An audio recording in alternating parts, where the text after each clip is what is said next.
Good morning. Howdy. Howdy. Howdy? How's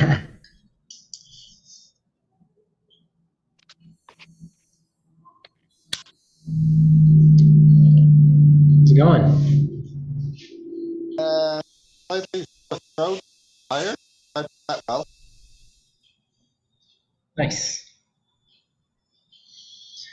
Getting sick. Yay! Good for you. I'm happy. You're starting to get sick, you said? I mean, I don't know. I have a slightly sore throat. I don't know what it's going to lead to. Maybe it's just nothing. Maybe it's. Oh, yeah, Zoe's a little bit under the weather too. Well, seeing how we're, I don't know how many thousand kilometers apart, I don't think, it's my fault or her fault to infect one of us. Like, I think we're safe on that front.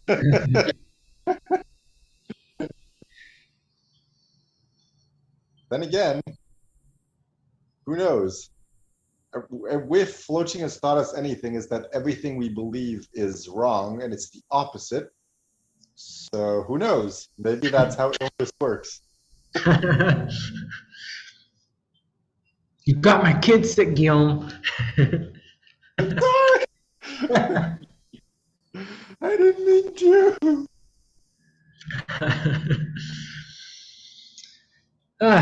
Man. So, how's your weekend?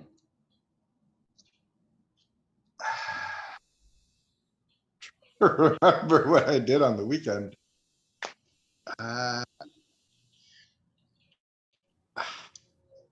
I'm really blank. I'm gonna try opening the door because the signal is really bad.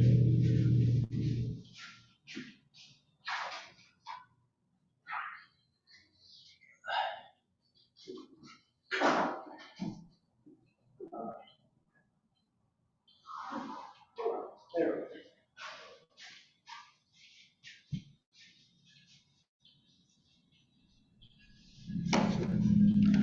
Let's see.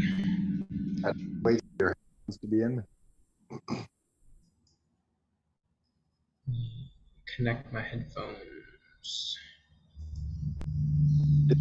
Like my head.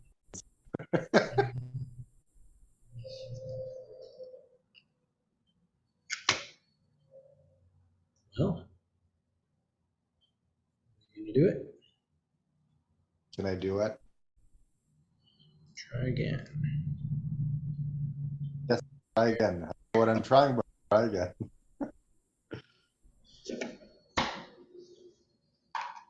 Nope.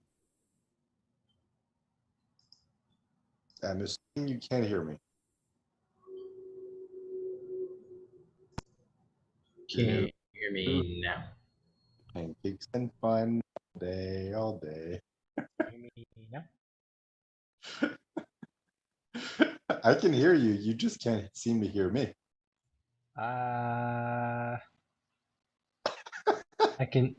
seem to hear you, but I'm not actually hearing you. Okay. So how do you do that? Well, I'm hearing like a compressed electronic version of your voice that sounds like you. Yeah, fair enough. I think it'll be weird when we meet in real life. We're gonna be like, wait, that's what you sound like? That would be really funny. I mean, it did that to me when I had a conversation with Bobby once. And it's like we used to always talk through Zoom, and then I Mhm. forget why, but we talk like by phone, and just that difference, the sound was way different. I'm like, oh, imagine in real life how much more different it's gonna be. Mm. What if we meet in real life and we like we hate each other?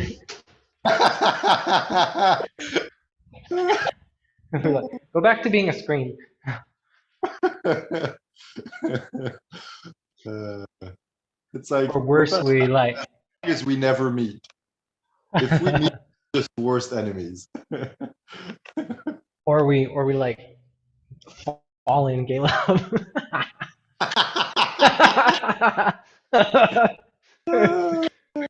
You're like, I can't. I have a family. We can never meet again.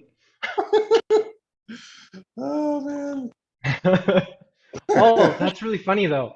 Like, what if those are the exact same thing? It's like being like deeply in love with somebody and like hating them so much that like you can't be with them. It's like the optimal like actually being able to like balance those two is sort of like, oh, it's not really really one or the other. It's like somewhere in the middle. So what if like every relationship we've ever had is actually like a facsimile of like what real or like what reality is. Like we're using it to like go back and forth between these two things that are just like aspects of something. So, so what you're saying is that every best friend I've had throughout my life, we're supposed to be a gay couple. We just didn't realize it. Or mortal enemies. Okay. Like maybe the people that we really like the most are actually like something that we hate or something that we love, but like we've never had either of those experiences for real because it's just too intense. Hmm. Interesting.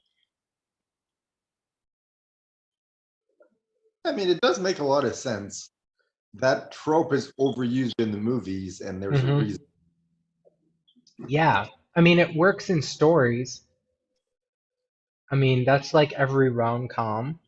It's like you go from hate to love, and then like if you keep watching the story, like usually it ends on like, oh, happy ending, blah blah blah, and we just assume it goes on and on forever. But like if you keep watching stories where it's about a couple, they go back and forth between like, oh, first we're attracted, and then we like something splits us apart, but then we find each other again. But then like an obstacle comes in the way, or like we realize like we like each other, but we can't stand each other, or it's like sometimes in the sequel they'll be like, oh, there's now some new wedge that's driven them apart, and then it's them like coming back together. So, huh, that's very interesting.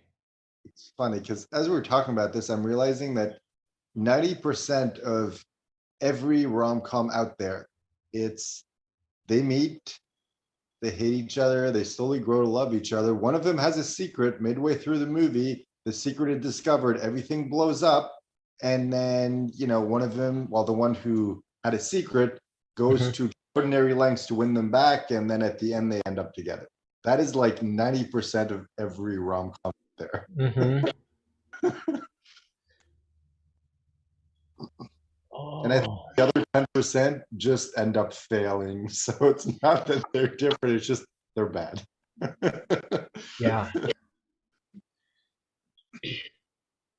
So what if you made the opposite of a rom-com? Like what if you could turn the trope on its head Rom? and do like something where it's like, oh, this feels familiar, but I haven't seen this before.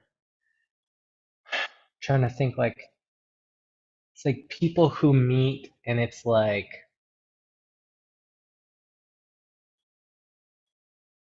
they fall in love and the movie is about them like thinking that they're in love but realizing like they're like uh terrible for each other and they just can't avoid Oh, like they keep so coming back together like because there's this like strong attraction but they're it's like trying to quit an addiction or something. so instead of a romantic comedy, it's a romantic tragedy. Yes. Yeah. Oh, that's why Romeo and Juliet has like stood the test of time because it's like the flip side of it's like what if you are so devoted to this thing that kills you? It's like it's so toxic, but like you can't escape it. Oh, Mm. that's why that is like the reverse thing is like has been like the model that everything else sort of like there's some aspect of that that's truer than like the upside down version, which everybody like rinses and repeats. Interesting. I hadn't thought It's about that, but like that's it's weird because I think this effect seems to replicate in many domains. So it's like people prefer a happy ending. mm-hmm, Romeo and Juliet, which is the most unhappy of endings, mm-hmm, has stood like the test of time. Yet, very few people legit like Romeo and Juliet. They were just kind of right, forced to because of school and uh-huh, society and everything, and it's just like it's part of society. But no, yeah, very few people legitimately like that. yeah. I It's think it's sort of like celebrities. It's mm-hmm, okay, like good celebrities, like let's say Will Smith as an example. He used to mm-hmm, be like good. It's like, okay, but people like people are talking way more about him now because of the slap. So he did something bad than right, when he did his entire career. mm-hmm, And it's like, why is that effect there? Same with like Tiger Woods as an example. It's like yeah, perfect golfer, perfect guy, the entire thing, and then oh, turns out he was sleeping around. Everyone talks about him, but no one likes him anymore. right, uh-huh. It's yeah, it's really interesting. I think because in a way it's like a romantic comedy, it's like it opens a loop and then closes it by the end of the experience. So it's like you don't need to go back and revisit. Whereas Romeo and Juliet, it it opens this loop that and forces you to keep trying to close it. So it's like these two kids who fall in love, and it's like, but because of circumstance, environment, maybe from if you step outside of their perspective in the story, it's like maybe their families were right. It's like there's a reason these two families are fighting and they shouldn't be together. Whatever the reason, it's like they they ignore everything that's set in their way and try to be together, and it kills them both. And so it's like that's not happy. I don't want that. So we try to like push it away or like ignore it, but it's like it creates this open loop that never closes. And that's why that story just keeps remaining because people are constantly wrestling with that and um it's never done. Hmm. Something else was coming up, but it kind of went away.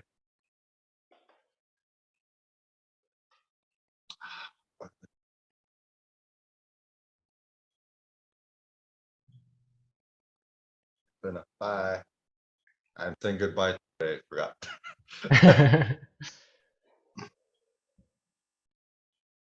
Hmm. Nope. No.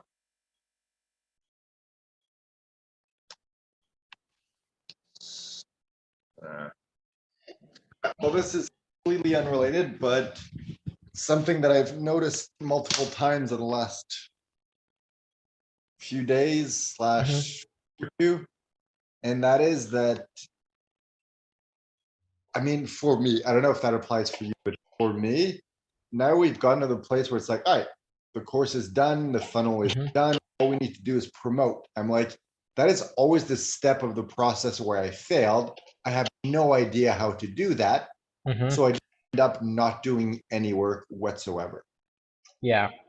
And I'm like, I don't want this to be like another failed business of like we do all the work and then right before Mhm, we make money, we're like, oh well, we subconsciously give up because we don't really know how to do it. mhm, And I'm like, I don't know how to fix that. Maybe we need to come up with like a strategy to market it, or we're like, all right, every week let's try something different. but it's like every day I find myself being like, well, I could do whatever, but I don't know what to do, so I just end up doing nothing. Hmm. Uh,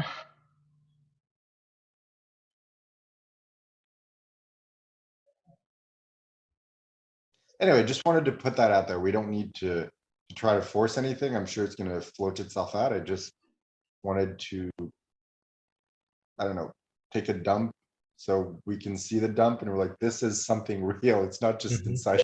I Right, yeah. don't know why I I went there. yeah. I like the analogy, and I think the best thing to do is to like um instead of trying to fix it or solve it, it's like let's ignore it so that it starts yelling louder, and then we'll figure it out by ignoring it. Or, since it's a poop analogy, we ignore it until it smells so bad we can't ignore it anymore.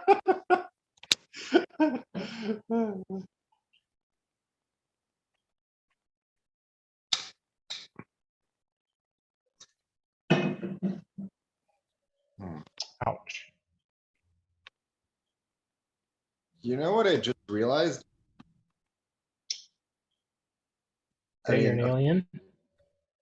that did you say that I'm an idiot or that I'm an alien? Mhm.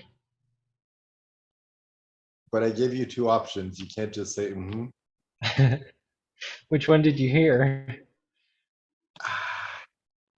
I heard alien, but we usually say idiot, so I'm not sure. Yeah, I said alien. Okay. No, I haven't realized that yet. I'm still in denial when it comes to that. Now I forgot what I realized.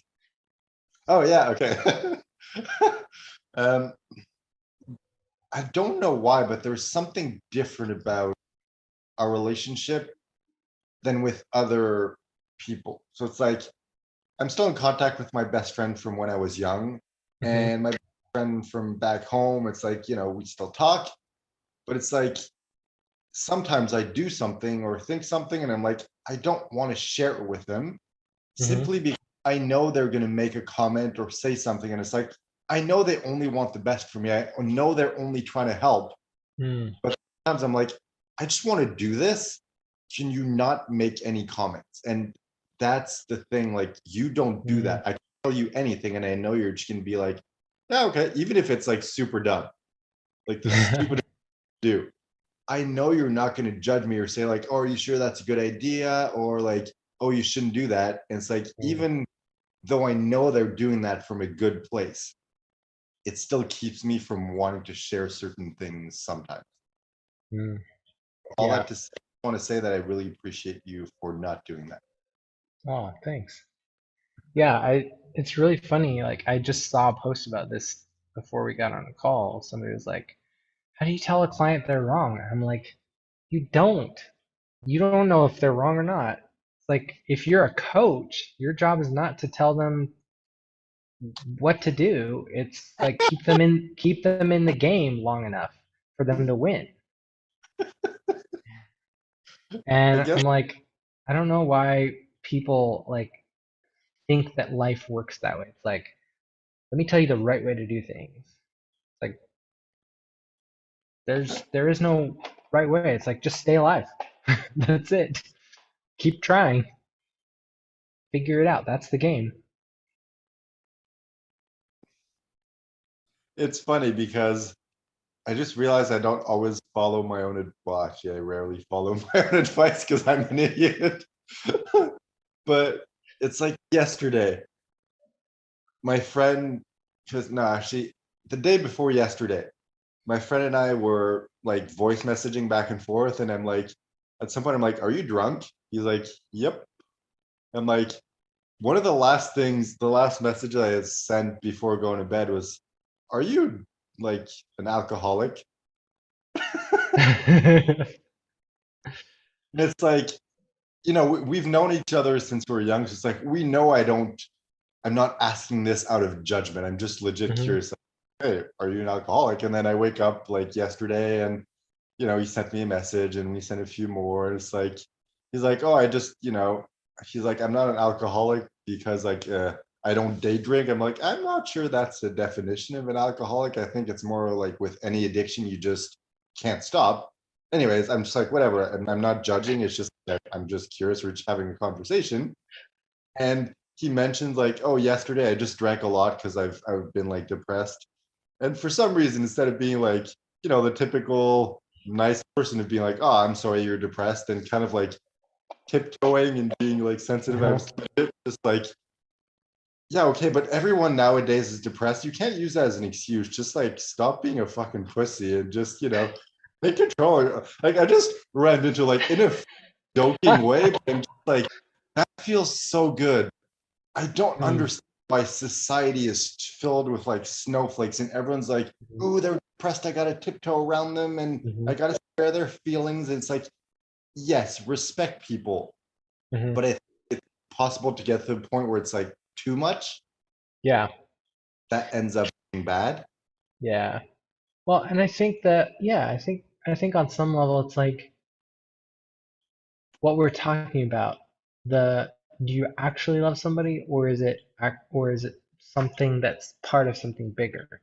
And I think that's what I'm wondering. It's like I think the being nice and the like not judging people or not telling them that they're wrong is like that's in relationship. If just narrowing down to like relationship and the way that we relate to each other, it's like the being kind to people is like the leading with value or the lead magnet of I need you to understand that I trust you and I love you and I respect you long enough for us to get to a place so that I can tell you some things that are true about yourself you can't see. So you don't immediately have a reaction where it's like, well, you're mean or you're wrong, or it's like, I've done plenty in a relationship to give you like the ability to trust that if I say something that's like that doesn't feel good, maybe you'll actually look at it long enough to be like, I didn't realize this about myself. Maybe I could change that. Maybe it might make my life better. I could try it. And I, it's sort of like I don't think the ideal relationship is where you never make each other mad or uncomfortable. It's getting to the place where there's no resistance to the flow of truth. And like if if all you're doing is just laying on the stuff that you see, it's like, well, you kind of need some discernment to like mitigate that flow. Otherwise, you become somebody that people hate. It's like if all you do is just spew truth, it's sort of like how most people experience church. It's like, all right, we're going to talk at so high level, so metaphorical that it's like it kind of somewhat represents like the best of kind of what we think of society. But it's like most people experience that as just you're just telling me that I'm a sinner. You're just like crapping on everything about me instead of saying, maybe there's some aspect of this that I can use to like step up a level from where I'm at. And so it's like you can be super hated or super loved, but it's like those two things are just aspects of something. And I don't know that we even have language for what that something is. I think it's about extremes. I think most people are stuck in that middle of let's just be nice and supportive to everyone and never call them out. It's like Mm-hmm. go from one extreme to the next and just bounce back and forth. Mm-hmm. Like, don't care because there's nothing you can do. They're going to do Yeah. what they want to do anyway. You trying to be supportive and helping and everything is just going to make things Mm-hmm. worse. Yeah. Every once in a while, whenever right, just like go to the other extreme and just like ram into them and be like, you're a fucking idiot. Like, that's just my opinion. I'm sharing that. I'm not judging you. Uh-huh. I'm going to call you out on it. And I think that's like the difference between being a friend and being a best friend of like, Mm-hmm. we can make the discernment. We're not always going to be there and be like super nice and supportive and encourage. Like, yes, we do that naturally just because it's part of friendship, but it's like we don't need to try to do that. It's like I'm just there. You get to experience what you need to experience. I'm not going to try to tell you you're doing the wrong thing. I'm going to let you Mm-hmm. discover it. But every once in a while, I'm going to be like, yeah, you're an idiot. You're this is totally going to blow up in your face, but have fun. Mm-hmm. And like the thing that prompted all this is short story. Match with a girl, I don't know, 3 weeks ago, something like that. Mm-hmm. A date, then a couple days before, she's like, "Oh, I'm going through like some stuff, and I don't feel like being around people." Mm-hmm. So I'm like, "All right, just process your things and let me know like whenever you're done, and maybe we'll go, we'll see what happens." Mm-hmm. And I don't know, 4 5 days. Anyway, recently she reaches out and she's like, "Okay, everything's good, so plan another day today, in fact." And then we start talking and we talk more and we talk more, and I'm like, it gets to the point where it's like, I'm like, ooh, crazy idea. What if we plan our second date right now? Even though we haven't been on our first one, it's like, worst that happens, we just don't go on the second date, but it'd be kind of, I don't know, romantic and like original to do this. So we're like, okay, cool. So we ended up planning like the date for today that was already planned, and then Mm-hmm. scheduling, but not planning the next date. So it's like we have the time, the day scheduled, but we don't know what we're Mm-hmm. going to do. We're going to discuss that on the previous date. Mm-hmm. And then as we were trying to plan, we're like, we ended up planning like, okay, we have a date today, then we ended up planning a day for Friday, and then Mm-hmm. for Saturday. So we're like, let's just plan the first 3 days. What the hell? And then on Saturday, she's like, "Oh, I work in the afternoon, so it could be the morning or the evening." Mm-hmm. Oh, we can schedule both, and then Mm-hmm. Friday we'll just figure out which is best, Mm-hmm. or just go for both. So we literally planned out like 4 dates. Nice. Like, it got to the point where it's like her birthday is on the 21st. I'm like, oh, let's do something for your birthday. So Mm-hmm. we also planned that. And then it's like, it sucks. Like, I wish we would have known each other when it was my birthday. And she's like, oh, when is it? I'm like, April 29th. And I'm like, ooh, what if we plan in advance for next birthday? And it's like, we're just doing all these plans. It's like, we know it's probably never going to happen. It's like, we haven't even met. We don't know what's going to happen, but it's like, it's just a fun thing, like, to do. And to you, like, I know I can share it and you're not going to judge and you'll be like, yeah, whatever. Even if you think it's a stupid idea, but it's like my other like two friends, it's like I know if I tell them, they're going to be like, oh, are you sure that's a good idea? You should probably Mm, wait here and take things slow. It's like I know they want to help, but I don't want to hear that. So because yeah. of that, I tell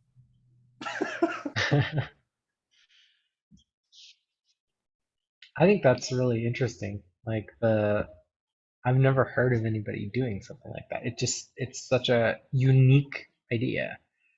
I mean, the thing that immediately came to my mind was like, oh, you're using like bundling in the dating experience. Like you're bundling dates. Like instead of buying one session with me, let's set up four. So it's like you're already them. future pacing her. It's like, I mean, it's just interesting. I'm super curious to see how the whole thing pans out, And just in the terms thing of like a storytelling perspective. But like from a that's psychological perspective, it's really interesting too. that's exactly it. Like I'm doing this not because I expect things to actually unfold as we're Mhm. planning, but just because I'm It's like, just why that'll not? make a story. It's fun, it's unique, it's original. This is the Hmm. kind of life I want to live. Yeah. And the thing is, like, it wasn't just me, it was kind of like a back and forth, and it's kind of like it evolved. I'm like, I just made a comment of it's funny, we haven't even met yet, but I'm already like tempted to ask what you're doing on Saturday so we can plan the Hmm. second date. And it's like, she's like, yeah, sure, we Hmm. can. Like, it kind of like it was a back and forth the entire time. And it's like, for my next birthday, which is what, Hmm. 9 months now. I'm like, oh, we can spend the day together, and she's like, sure. It's like if you want, like, I can like I can we can spend the day before your birthday and your birthday. So I'm Hmm. like, oh, okay, cool. And then like later on, it's like, oh, if you want, like we can spend a week together. And I'm like, Hmm. it's just funny how it's like evolving. It's like it's probably never going to happen, and if it does, it's going to be completely different. Hmm. But I'm, this is fun. This is the kind of life I want to live. Hmm. I don't want to live by the rules of like, oh, society's like, no, you got to meet someone before you can start making plans. And it's like, Hmm. I said that was the rule. So yeah. And this is probably a dumb idea. It's probably going to blow up in my face now because things always seem to do that. But it just makes Mm. things more interesting. Uh,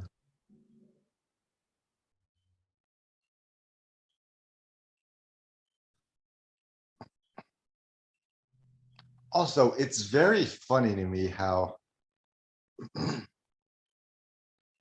just how things work. Like the Hmm. confidence, I don't know, like it's not exactly this, but are you familiar with the confidence loop? The confidence what? Confidence competence loop. No. It's like the more confident you are, the better you are at something, the better you are at something, the more confident and like the better. So just like it keeps this Mm, circle, it keeps going and going and going. It's like the gotcha. more confident you are, the better you are. The better you are, the more confident. It just keeps going like Hmm. that. And like Yeah. it's it's kind of an effect like this. So it's like I've had a lot of matches since I was here. Hmm. Not all of them ended up being dates, and of all of the dates, not all of them ended up leading to more than just a date. Hmm. But it's just funny how it seems like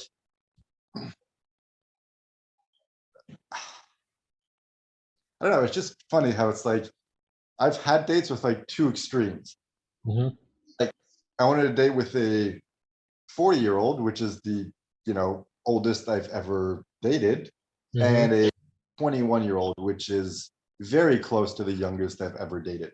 Hmm. And it's like 21-year-old, we ended up in bed like on the first day, and then we saw each other the second day, and she spent the night. And it's like the 40-year-old, we went on a date, and because it was during the week, like we couldn't do anything, and we scheduled a date for later in the week. And then she ended up being like, oh, I don't know if we should see each other. I don't want to have sex. And it's just like it ended up being canceled. So I'm like, okay, the date with the 40-year-old got canceled, and the date with the hot 21-year-old didn't get canceled and went super great. And Hmm. now, like, I have another date with a 21-year-old today, and I have a date with a 20-year-old on Friday, and another day with a 20, no, sorry, a date with a 20-year-old on Wednesday, and another one on Friday. So it's like, it's real age really isn't important. I'm just like, it's funny how it's like the seemingly like the, I don't know, I don't want to be mean because that's not accurate, but it's like the technically less desirable option is kind of removed and replaced by a technically more desirable option. Hmm. And I'm just like, that is a very funny thing because it's like, what has changed? Nothing. I'm still the Hmm. exact person I was, yet for Hmm. some reason, I seem to be getting a lot of dates with a lot of very young, very attractive women. Hmm. And it's like, there's definitely something at work there, like underneath it all. But I don't quite understand how it works. But I think Yeah. it's this whole like the more confident you are, the Hmm. more you become. But it's weird because like it's dating, it's online dating, it's literally just Hmm. your pictures. It changes absolutely nothing. Yet Yeah. it's like it changes things on a universal level. Hmm. And when things like that happen, it just like blows my mind. Yeah. Like how does this work? How does the universe know, you know? Hmm. So yeah, I don't know what the point was with all this, but it's very interesting to see this process unfold. Yeah.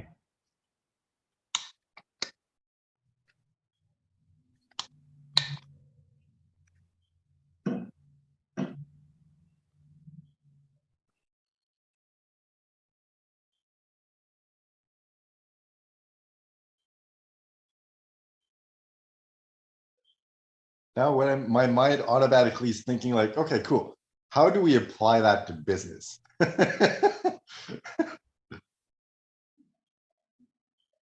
So it's like, I think for business, the equivalent would be like, you know, the young hot woman would be like the ideal client. Hmm.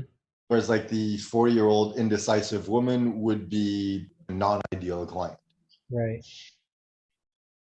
So it's like, how do we get that result which boosts our confidence to prove to the universe we deserve ideal clients and have the universe deliver those clients to us?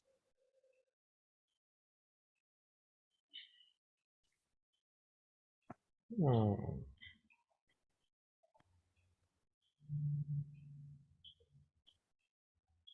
I've been thinking about this. This is going to be a long answer, but I think maybe let me see if I can make it shorter, and then if you want me to expound on it, I can. But But that was short. it's sort of it sort of makes me feel like maybe the answer is like you have to stair step your way there. It's like you have to be willing to do like the non-ideal stuff, and then it's like when that falls through, like you've created a structure or a like a receiving space for something better to come and fill it. And so, I mean, I was thinking about this um, from a couple of different examples. It's like the way that um, beavers all kind of live in this lodge, and so like every so often, like the older beavers get kicked out, and they have to go find their own place and like go create their own thing. And so it's like this process of the ones that are kind of like old enough or ready to have their own experience kind of break away, and then the new generation or something kind of fills that, like the better or the like the new and improved model, so to speak, is the thing that gets like all the benefits of like everything's already built, everything's already here. Like I don't have to work to create anything or make anything. Whereas like the ones that are have kind of like grown up enough to survive, it's like they get kicked out and then they have to go build their own thing.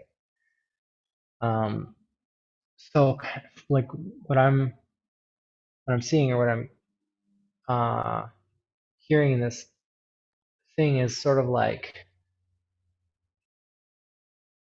in terms of like a business or getting clients, sort of like you start with like the people that are willing to get help, and it's like they might not be ideal clients, but you do some help with that, and then it's like when they realize like, oh, you're not like that much of an expert, it's like they go somewhere else, but it's like you've gotten experience as like, oh, I've helped, clients before, and so then somebody else, like you have a tiny bit more experience than somebody who has no experience, and so it's like you kind of work your way up this process.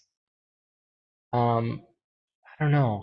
It's Okay, if I see what you're saying, and I think the dating analogy completely applies to this. Our business is a virgin, and first time the business has sex or gets a client in this case, it probably will not be a hot 21-year old. It might be like, a not so hot 38-year-old who's mm-hmm, into you, and it's like, all right, that's the first time. So, it gets the job done. mm-hmm, And I think it's going to be the same. So maybe like the first client is going to be that perfect ideal client. mm-hmm, All we need is that first client. right, And then we have the confidence to be like, okay, mm-hmm, sold, we've made a sale, we can help people. right, Let's, find a better client and mm-hmm, then a better one. And eventually it's going to get to the point where we become so good at what we do that we become irresistible to our ideal clients. Right. Think I think that's the thing. So in terms of like telling a sexy story that like hooks people and reels them in, I think we should just start talking about the people that we've helped. So like I've been Speak for yourself. I haven't helped anyone. I don't know that that's true though. Um Not in a business paid capacity or even unpaid.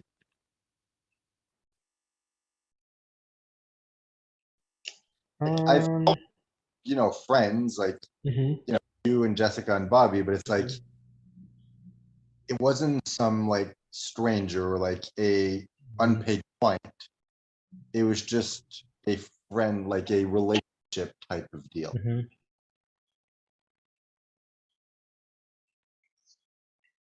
Anyway, I was just making a joke. We don't need to dwell on that. Keep going with what you were saying. What were we talking about at the beginning that we were not gonna talk about? Because we were like, I'm just coming gonna up take a dump so we can look at it. coming up with a plan to figure out how to start marketing. Oh, that's right. All right. I just wanted to like ask myself that question again without necessarily diving into that. Um, hmm. I was going to tell you a story about something that happened either this morning or yesterday. I don't remember what it was.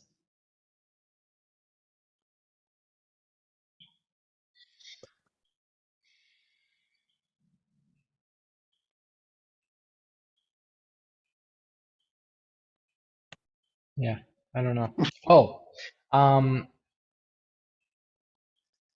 this isn't what I was going to say, but I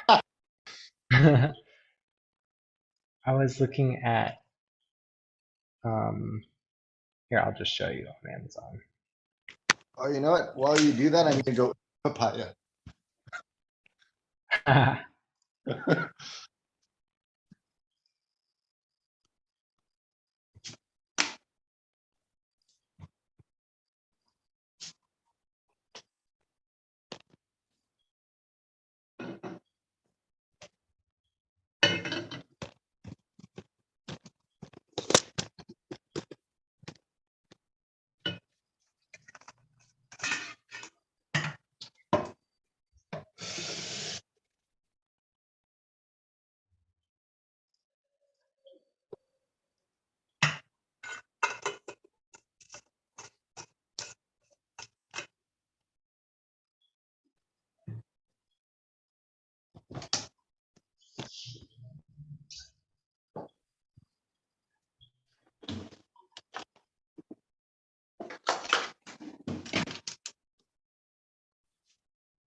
Hmm. Everything okay? Yeah, I'm just I'm just trying to be like radically honest with myself about whether this is a stupid idea or Oh, it's definitely a stupid idea. not. So I was looking at journals, like leather bound journals, like something that looks like it would be like a magician's book or like some sort of Lord of the Rings type tome. But I mean, I don't know, man. But you're looking at that for what? To buy it? Yeah, I wanted to start keeping some kind of journal, but I don't know if I'm gonna like sit down and write in one. You realize you already have a journal, right? I do. It's almost full. I don't think you understand what I was implying.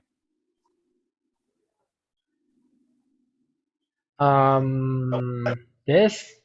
Yeah.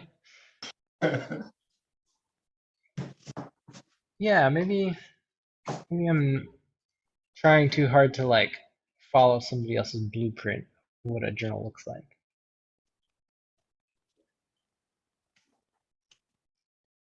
All right, so this feels a little bit like the Oh, you what? this is crazy. Hold on, I need to go wash my hands so I can grab the thing and show you the camera.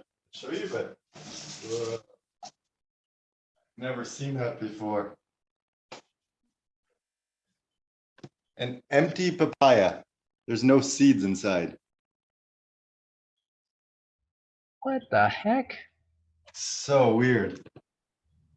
I've never seen that. That's bizarre.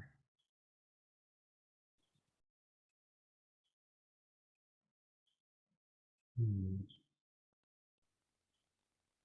Is it too young? Because I mean, it looks ripe. It looks mature. I don't know. Never seen that before. Yeah, that's really interesting. I want to take a picture. Unfortunately, I'm on my phone, so I can't. Hmm.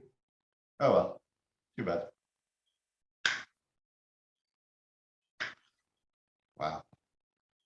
Sorry, I completely got sidetracked. What were you saying? I just want to like sit here with the papaya thing for a second.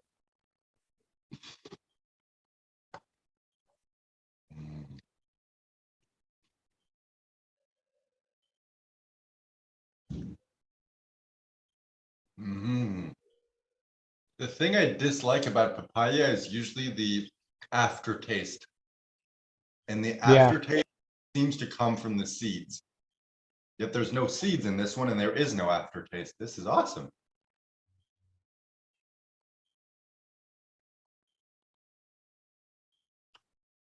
I think this is the best papaya I've ever had.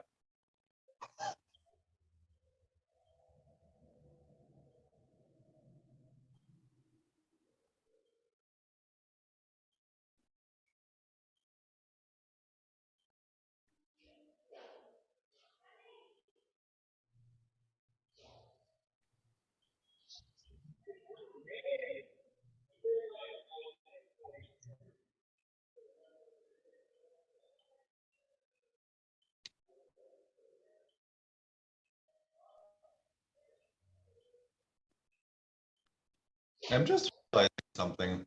My life is pretty awesome.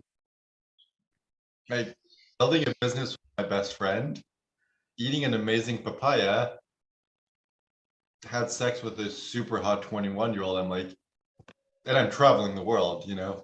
It's damn awesome. nice.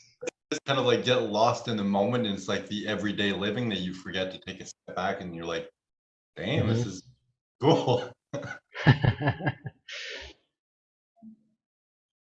Mm. That's pretty sweet. I'm still stuck on this papaya thing. Okay, let's flesh this out from like a storytelling perspective. You want a Um, flowchart? Okay. yeah. So I mean, there's something here about because I've been thinking about like the nature of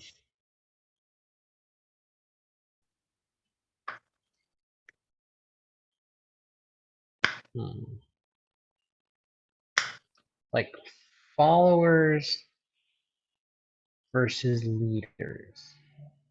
And I think there's some aspect of like there's going to be a certain segment of your audience that is going to become a peer and they're going to like they'll see and value you for what you do, but they won't always be your ideal client. So it's like when they know they need something from you, they're happy to pay, they're happy to like get your time and like your perspective on things, and you like can partner with them for time, and then other times it's like you kind of go your own separate ways because like the paths don't intersect nearly as much. They're a little bit more autonomous and independent.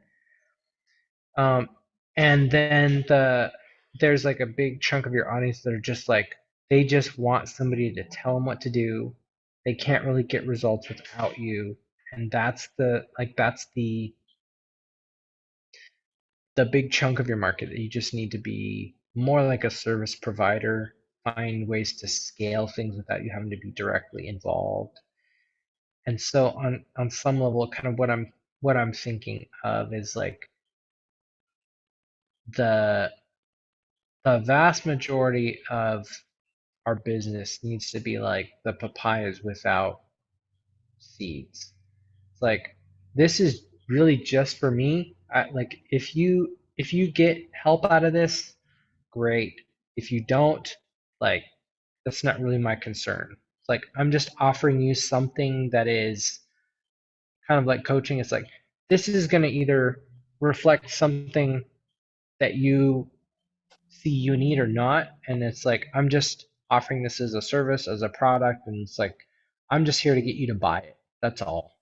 I really don't care whether you get help or not. I'm not that invested in you or not. It's like you might develop the potential to grow your own thing or not. Right now, I'm picking off the fruits that don't have any seeds, like the babies that really aren't, you know, really aren't producing anything useful for anybody yet. And like there's this one segment of so like what I'm seeing is like we're targeting people who are overwhelmed, who need like things simplified, things streamlined. Like need to build this as a service and an outcome, so more like a service business, but like I need to do it in a way where I'm not fulfilling the like the course is a great um like a great example. It's like once this is no longer live, like we can step away from it. Yep. Um, like some of the things that I'm doing with people in terms of the like marketing stuff for them, it's like I'm still involved to some extent. I need to figure out how to turn that into like a much more profitable thing. Uh, hmm,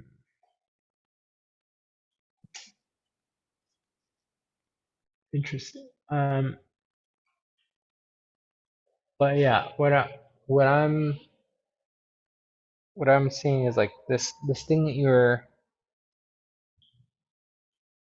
saying about the papaya about it seems like the seeds are like leave some sort of aftertaste. Um, I think on some level it's like people who are a little bit more advanced or mature, it's like who kind of know what they're doing or have their own ambitions of like I need to do this my way. It's like they're not always going to really follow your process. Yeah, So that's not really what they want from you. I think this is a good analogy because when people are more mature, more advanced, in order to be able to help them, you need to remove the stuff that's there that they don't need. So it's like you need to remove the seed, the Hmm. stuff that you can't eat, and the peel. So it's like whereas something young, you can just like eat it directly like that. You don't Right. need.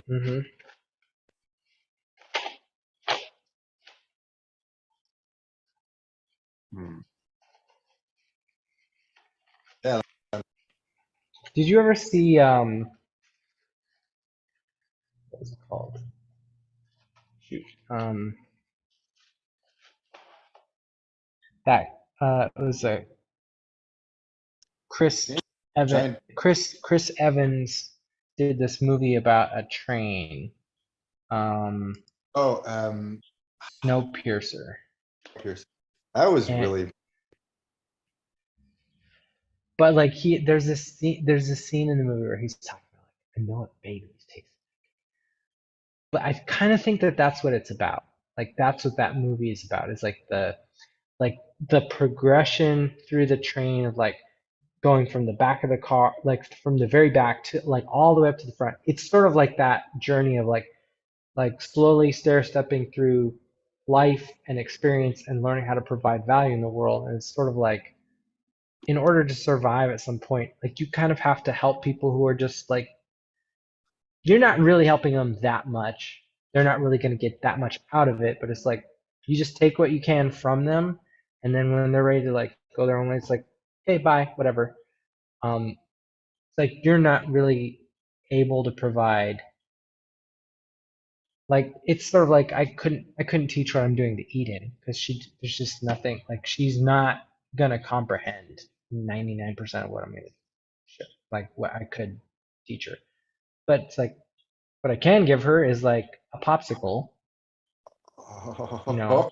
Oh, oh, I this is a really good analogy because it's the same business. So it's like, your goal in business is to get to the front of the train.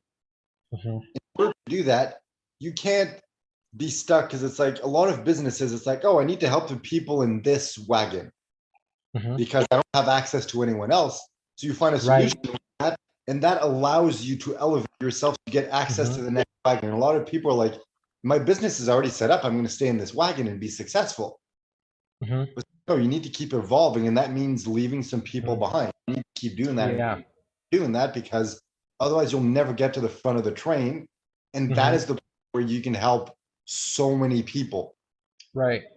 People get lost on that journey of like, well, I can help these people right here, right now. Right. Yes, Hmm. help everyone if you just get to the front of the train. Right.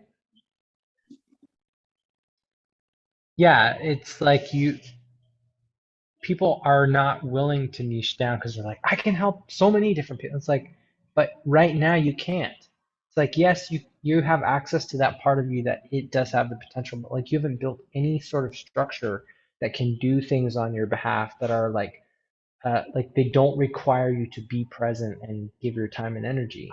You have to like start with who are the people right now that you can help and do the little tiny bit, and then it's like build it so that you don't have to be there to keep helping that group, and then you move on to the next step. It's like, all right, I've just done all of this with this group of people, here's all of my results, like who's at the next level, and I can bring a few of the people who did what I told them to do, and like they become my next version of clients, and then you can start helping that kind of crowd. It's like you move to the next car by bringing, like by opening a door for other people to go through to the next car. And then because you've drawn that door, it's like, hey, I helped these people get in here.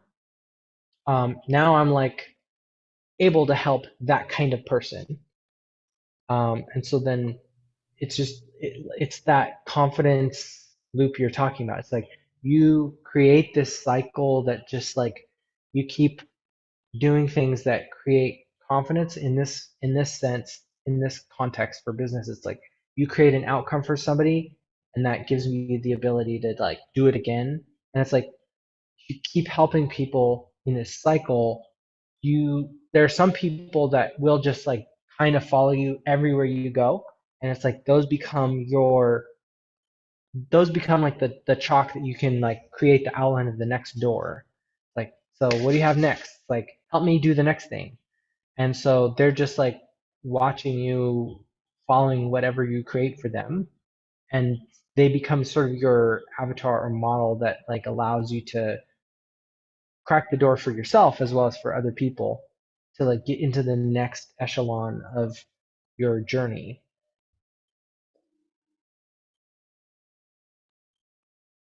So my question is, like, we understand this. So do we need to become like, how much do we need to understand this? We need to know like, oh, in order to unlock the next door, get to the next wagon, we need to help 10 people, or we need to make $10,000, or like whatever that milestone is. Do we need to be clear Hmm. on that? Or is it just something that we're going to set like, okay, it's time to move on? I mean, for me, I have a pretty clear like sense from having done this with like my teams and processes. Like I've had to go through this process a few times on a different kind of scale. It's not with business, but like you have to get enough things created and enough assets so that it's like you can 100% step away. And people, if you find the right people who would just follow the instructions, it's like the papayas without fruit are the sweetest ones. Like so somebody who's like, I don't have the ability to think for myself. I need you to just tell me what to do. I'm here to be a follower, not a like maybe I'll learn how to be a leader by being a follower long enough. But right now it's like just give me the instructions. Whereas like somebody who wants to do it their own way, it's like you can't really leave them alone without babysitting them because they're not gonna like follow the steps, follow the rules, follow the protocol. Okay, I think the solution is like, you know, find whatever problem the people in this wagon have, create a solution for them, automate the process. You can step away, move on to the next wagon, and do that Mhm, over and over again. That way, no matter which wagon they're in, they can just come across your process, go through, and then move on to the next wagon and the next wagon. It's mhm, like, even if they started like years after you were done, you got to the front and they're in the mhm. very back of the train. All if they follow every single step of the way, Yeah. they can front and you don't have to do anything. Right. It's that thing of like leaving footprints behind. It's like I'm drawing you a map. Just keep following the stuff that I've already left behind for you to follow. Um, I think this is kind of it's kind of like a funnel or the the concept of like follow-up funnels. uh-huh. Each wagon it's its own funnel and there's always a follow-up funnel in the next wagon and the Mm-hmm. next one and the Yeah. next one, next one. So It's what like if, who knows? We feel like because we're storytellers, we're like, oh, we're starting at the very back of the train, but we're probably like halfway or three-quarters of the way to the front already. yeah,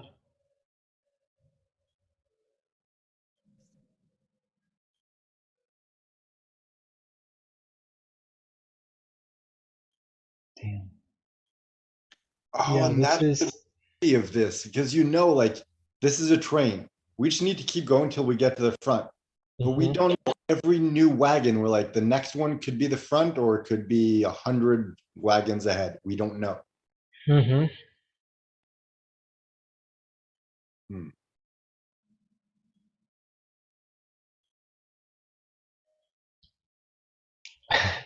Like this all I'm makes sense, I'm but I'm not, so I don't know if it's helpful in any way whatsoever. no, I think it is helpful.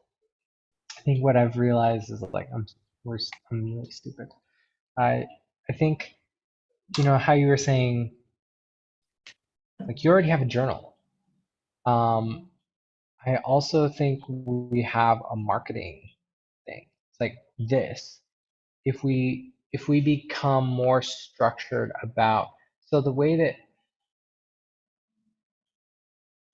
okay, this is what I'm thinking is if the next project or the next creative brainstorm is just how do we take what we're doing, which is we talk about things for a couple of hours.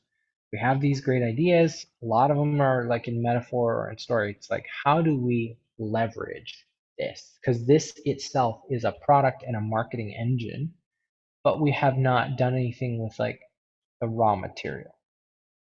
So how do we take what we have? Because this is the fuel. This is what we do automatically without anybody watching us.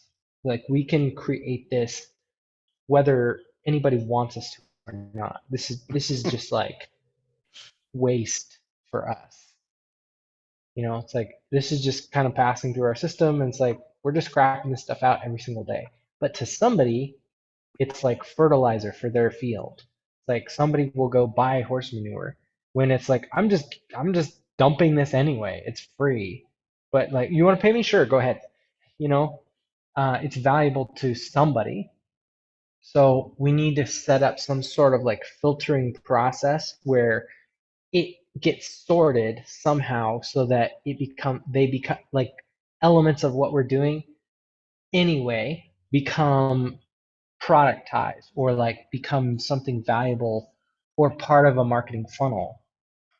And I don't know what the answer to that is, and I don't know that that's necessarily important to know right now because we just need to like do the last couple things to finish up this course and the marketing for that. But I think we already have like a ton of stuff.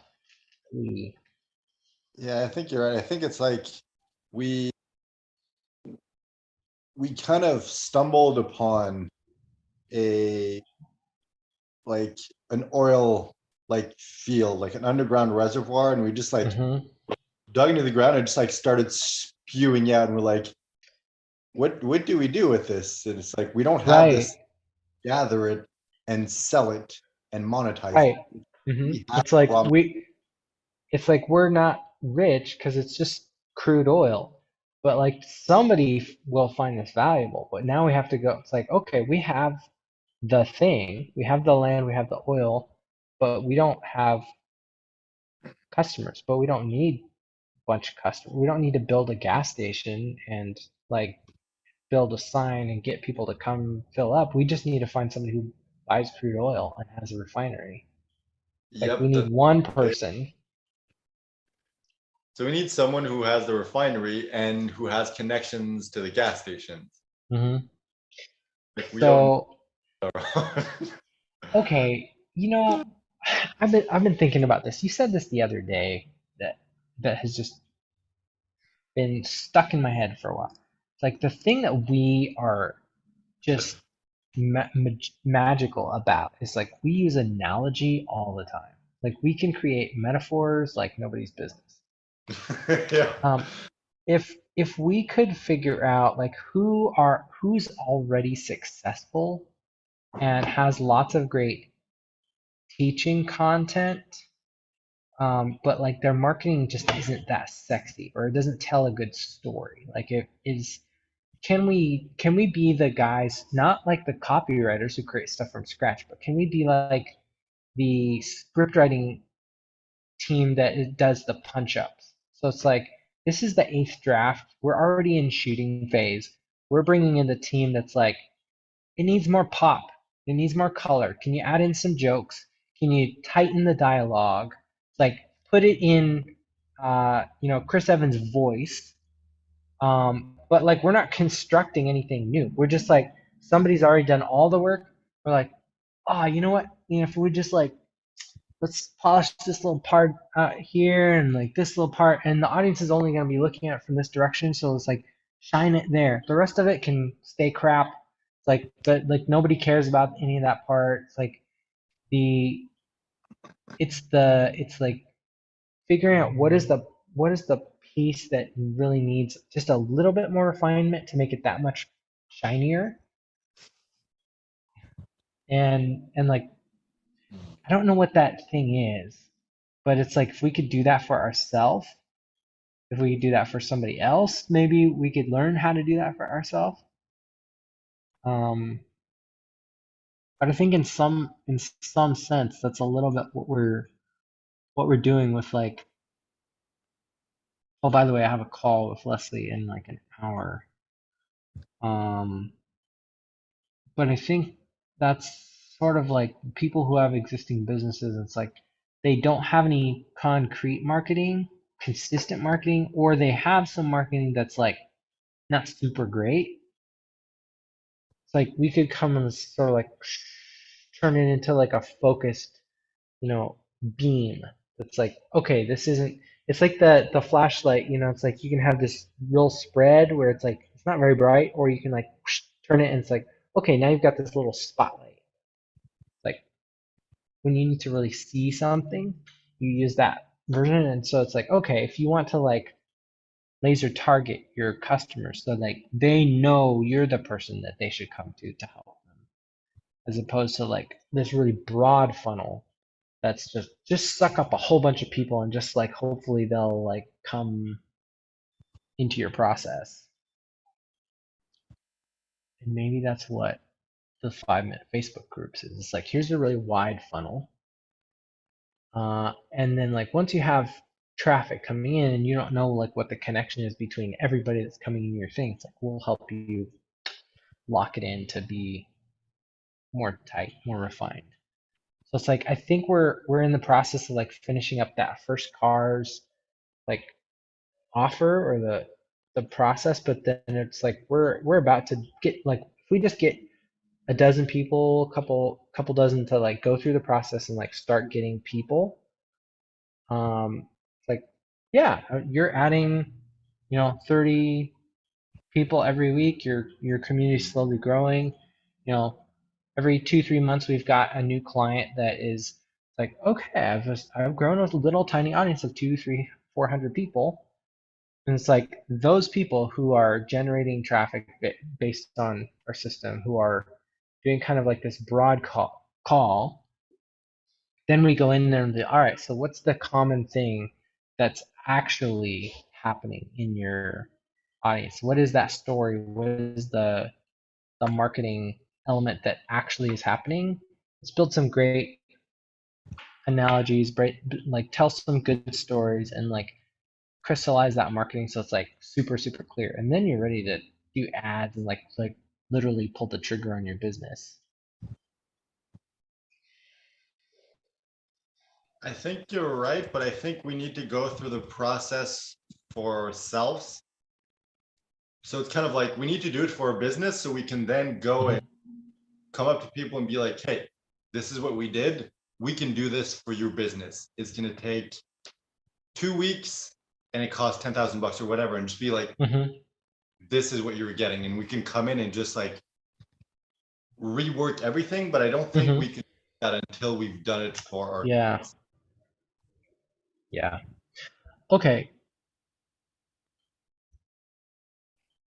I'm really curious to see what happens Thursday when we do our presentation in front of cold traffic. It's like, does it convert as it is, or do we need to do the same like train car things? Like, we just need like 3 people in it for like cheap. It's like 300 bucks. It's like do it today. It's like this is so like dumb of an offer. Like you'd feel like we're stupid for offering it this low, but it's just like get people in and like create the course and like get them to do it so that you have some kind of result. So it's like if we can get one person to be like, oh, I use this system and this is what happened, like this like saved my sanity from being able to run my own business. It's like if then we have a testimonial. I don't know. I'm not sure. I think I we think it would need, be fun to. I mean, we have two more presentations besides this Thursday that have those two. I mean, those two have. I think they can. Well, maybe let me look. Let me look on the calendar. I feel like once we make one or two sales and we upgrade to a like, actual webinar software. So it's like super easy to sign up. Hmm. It's like, see, it's working with cold traffic. I think we could just like, I don't know if this would work for you, but I'm like, this could be a very good strategy to evolve quickly. Hmm. If, say, like, let's do a webinar every single day, drive traffic to it, and just Mm, over and over and that would over. be yeah. What if we did that? What if we just did this webinar every single day in like Brian's group? Just Just annoy like the crap out of everyone. yeah. I mean, But and we could literally do like a banner that's like we're not asking you to buy, we're practicing our webinar. It's like watch it and tell us what you think. What could we do better? Like everybody in here has seen like a bajillion webinars. Tell us what you don't like about it. Tell us what you do like about it. And like if that's all we do, it's like we could refine it real quick in front of I don't know. Maybe it doesn't. Maybe their opinions don't matter. And to oh, you know what? We ignore every bit of feedback from anybody who doesn't buy. So it's like we're doing that saying you don't have to buy from us, but we want feedback. And the goal is it's like if all they do is come in and it's like, okay, so I don't have to buy this, and they just watch it, and it's like if they don't buy, then we're not actually convincing anybody. But if they do buy, if they're like, oh, I just came in because like I was gonna help them out with the feedback, but I need this. It's like then we're doing something right. I like it. I'm also, hmm, yeah, that And would like definitely. I would just look up and you're like,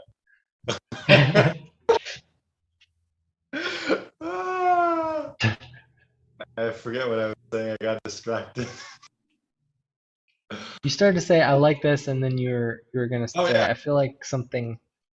no, I like this, but I feel like it would be a good idea if you could reach out to Brian and just be like, hey, the funnel is built, the, we started giving the webinar, like, just Hmm. ask him like, hey, what can we do? Can you help us? Do you have any Hmm. feedback, suggestions? Like, how do we make this successful? Hmm. Because he's been there, he's done that multiple times.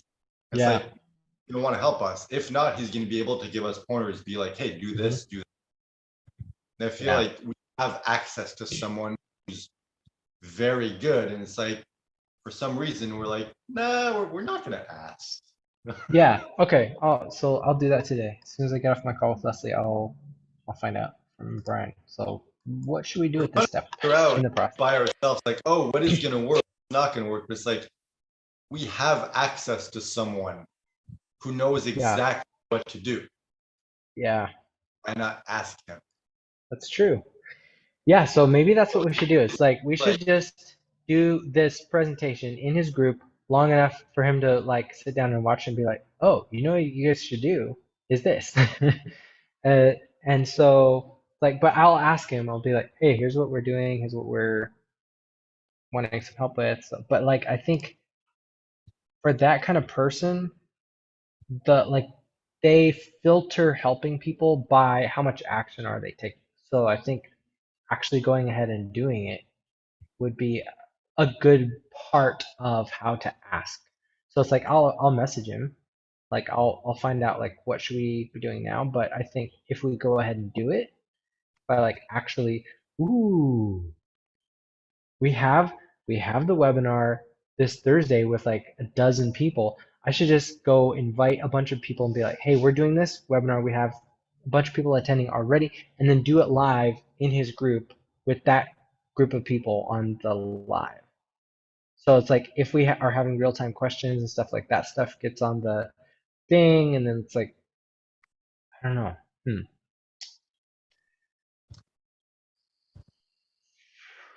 sure, I mean, he's up to it. We have nothing to lose. We literally just have the webinar and we just go live in the group and that's it. Yeah. Can Cool. you can you do that in Zoom? Like, because I know it's easy, like one or two clicks to go Hmm. live on YouTube. Can I've you do I've that? Like, streamed. Yes, I've streamed into that particular group from Zoom. okay, Yeah, he perfect. has it set up so that people can do that. I mean, because part of his model is very similar, like philosophy to what we're doing. Is like he makes his group really open so that hopefully other people who want to promote themselves, they're generating lots of content and activity in the group.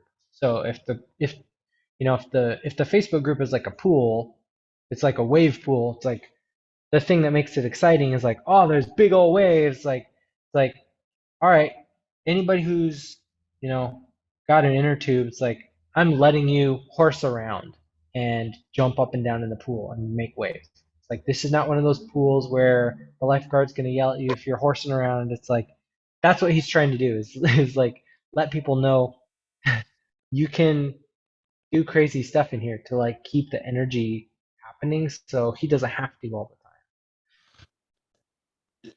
Okay, if we go with this analogy, we're the kind of people who would go and poop in the pool. the time.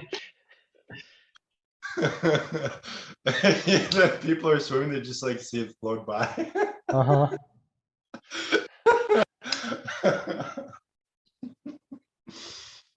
But the thing is like he's said it's okay. So in some like because he's invited that, it's like anything that we do turns into creating a wave. As opposed to any other group, if we did what we Wave. were doing, it would just look like a giant turd. Because most people don't want, you know, people jumping up and down and getting attention in their groups. They just want people to engage with only their thing. And so it like inviting people to engage in your group and let them create content puts the lens on top of what people are doing so that it turns it into energy that is useful for the community. Whereas like other people, it's like, please don't self promote, like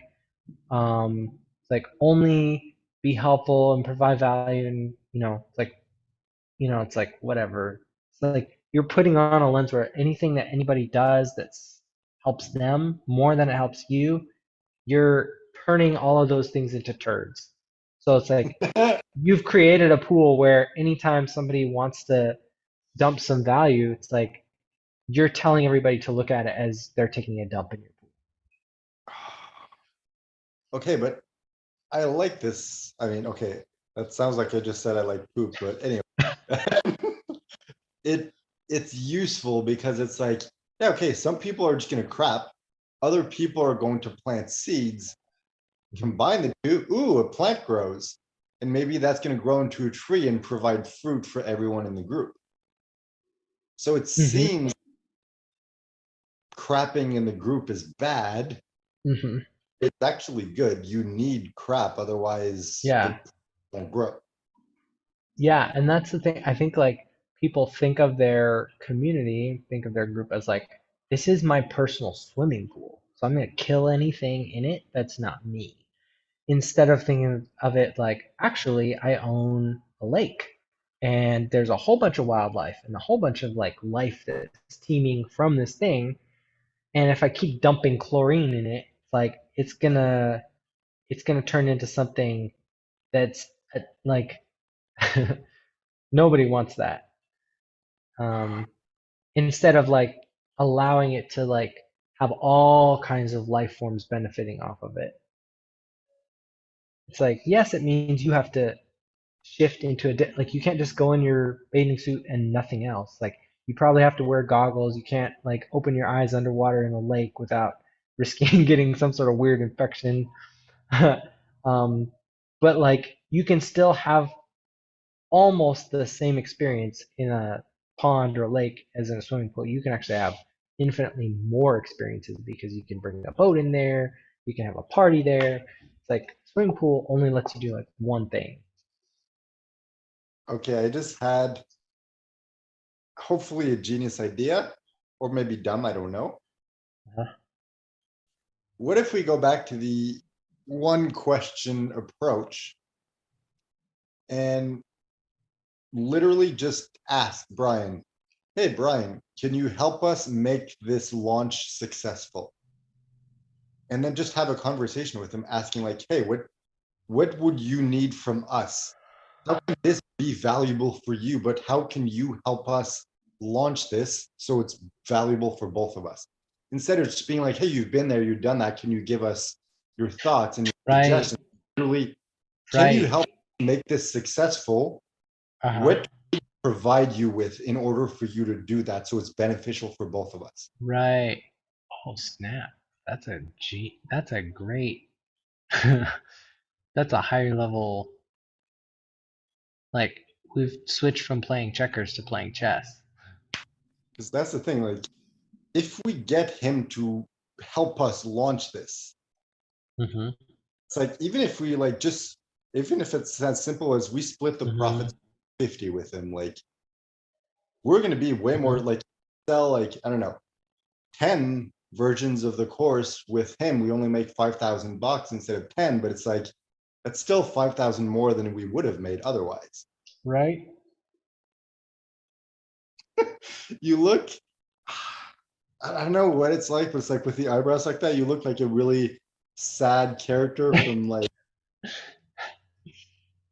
oh, what the Eeyore? Is that the name of the sad donkey in Winnie the Uh-huh. Pooh? Have Yeah, you that's what have you you look. seen did you have hush puppies when you were growing up? We didn't have anything when I was growing up. I'm familiar with the term, but I don't know exactly what it is.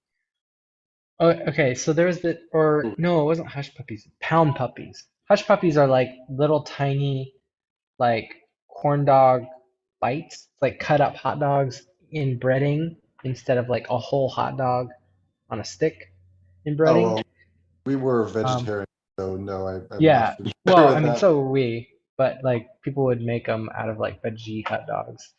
Um, okay, but no, pound puppies were like, they made these like really sad looking stuffed animals that were, they were like puppies from the pound, and so you were supposed to adopt them and like give them a home and stuff. I think that was just their shtick, is like instead of making these happy looking stuffed animals, they made them look really sad and lonely. So like I they had these like googled. really mournful expressions. Let's see if I can find a picture of it. Yeah, Find yeah, funny I googled it. memes.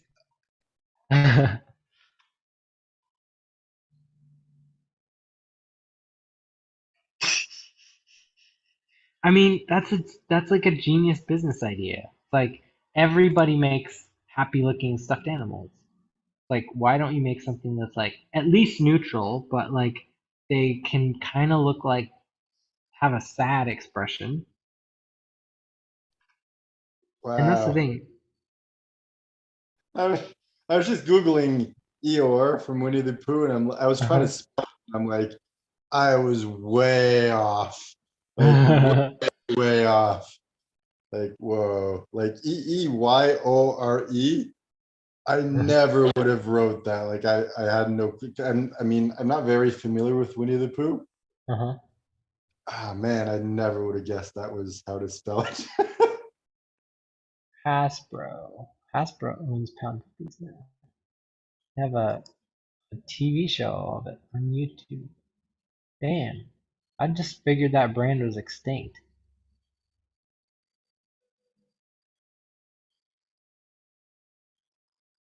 3.93 million subscribers to Hasbro's YouTube channel. Dadgum. It's funny because I've never heard you use that expression before, and you've used it twice in the last two conversations we've had. Really? Yep. That's funny. And the only reason I notice is because of cars. To me, that expression is like, yep, matter. That's like the link in my head. So every time you say it, it reminds me of that, so it sticks out. And yeah, That's two times so hilarious. far, last two conversations. Maybe I have said it and you just noticed it because you just watch Cars. Maybe, but that association's been made in my head for a long time. Oh, I don't know. That's weird. Or maybe my memory just sucks and you say it every single conversation, I just forget. Ooh, all right. We're talking about the opposite. You know, everyone's making like happy stuffed animals, and then they did the opposite and they made sad ones. Everyone's trying to help other people be successful in business. What if we try to help people be unsuccessful? We'll help you fail at business and be happy about it. Ooh, I just had an idea. This is sort of like, oh man, I almost don't like this idea. Like So I now you almost Gosh, everyone's like, so there's like a level where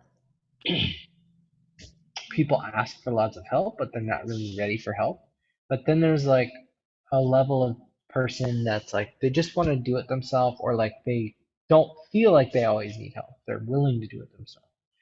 But then I wonder if you like flip it again, and it's like you ask everybody for help instead of offering help, and but you do it in a way where it's like I'm asking you for help. What should I do? And then you go do it, and then you show like I asked this person for help. This is what they said to do. I did this thing, and then this is what happened.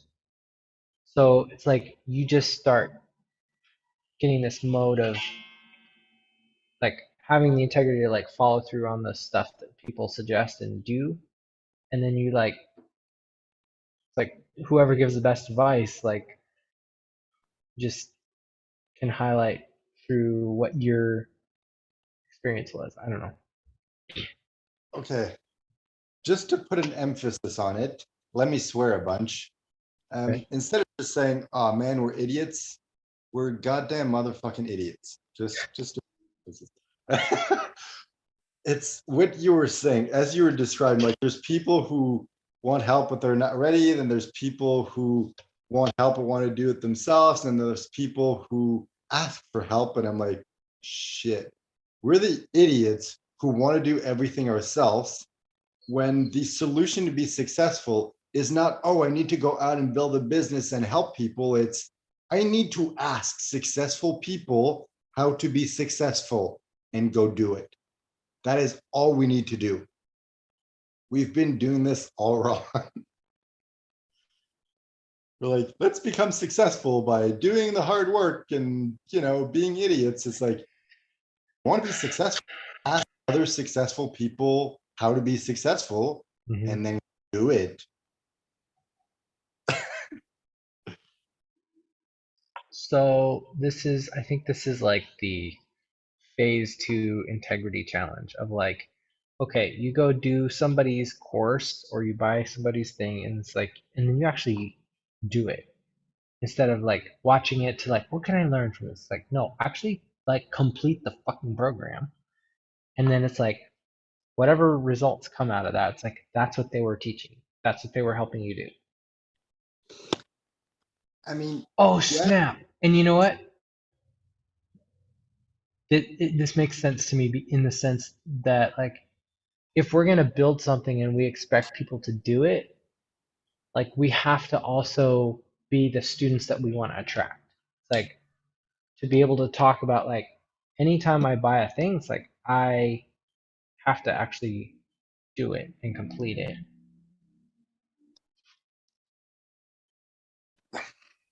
okay. I like what you said, but I don't think like the course approach is the proper approach. I think the proper approach is the networking approach. Hmm. So like reaching out to people we already have a connection with, such as Brian, Hmm. and networking with other people who are successful and building relationships and friendships and just asking like, hey, I'm doing this thing. What do I need to do to be successful? So it's like we're combining the process of integrity with the process of networking. And go ahead. Okay, here's the ninja move. Instead of asking Brian, I mean, I still think we should ask Brian, but this is what you do is you you ask for help and release the outcome. And at the same time, you ask for reward and you release the outcome. So it's like you come in with actually zero expectations and you message prospects or people that you think are a good fit for the program. Be like, hey, we have this new thing that we're rolling out. You're somebody that I know. I would like your honest opinion. What do you think is one thing that we could do to make this thing better and more valuable for people? It's like so then we're coming to them asking them for their advice. It's like I see you as a colleague, as a peer, as somebody already successful. That's why I'm asking you for this It's like just because you haven't built a successful business doesn't mean you don't have a perspective that's useful here. So then it opens the door for them to be like, oh yeah, I'll be happy to give you the advice. So then you can say, can I show you the thing? So it's like now there's no resistance because I'm not trying to get them to buy. And I'm honestly not trying to sell them. It's like, let me show you, okay, so here's our model. We help people by helping them craft a story, then building a simple Facebook group, and then leveraging their community to like invite more people. Like that's the pitch. Here's our one pager that shows what the model is. We have a like a 40-minute presentation. Like if you want me to send you the 10-minute VSL version of that so you can look at it and get a sense of what it is, let me know and I'll send you that. But that's what we're doing. What's one thing that that you have seen people do or that you are doing and has shown results? What could we be doing right now that would help us get people into this program? And then just message people, anybody that could potentially buy. And then if they don't buy, who cares? If they're willing to look at it and it creates curiosity because it actually solves something that they're helping, like we have no idea who actually needs the help. So if we just go to everybody we know and say, we're launching this thing, we want as much help as we can get. What should we do? Maybe we don't even know who our customer is. And like the people who like, can you send me the webinar? Or like, can you like people who show an interest that we would have never guessed. Like maybe we can start filling in some of the gaps of like who those people are from by just being willing to ask everybody and anybody. But but ask it in a way where it's like we release the outcomes like maybe you're going to give us advice, maybe you're going to give us money. We don't care. If you just know us and you trust us and you're willing to look at it, look at it. If not, if it's a waste of your time, it's like we don't want to waste your time. Like just be honest. Do what feels right. Mhm.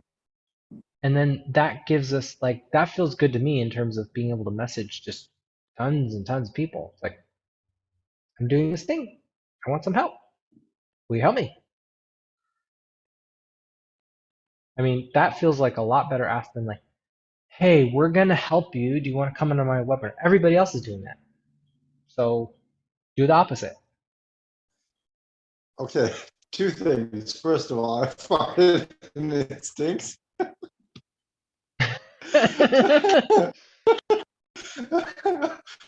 Second of all, maybe this is the opposite, like the floating approach, the opposite of what everyone else does, because everyone's like, oh, we need to sell you this thing. And everyone's trying to sell everyone. It's like, I need to sell entrepreneurs on why my thing is going to help them. It's like, yeah, Hmm. but entrepreneurs, because they want to help other people.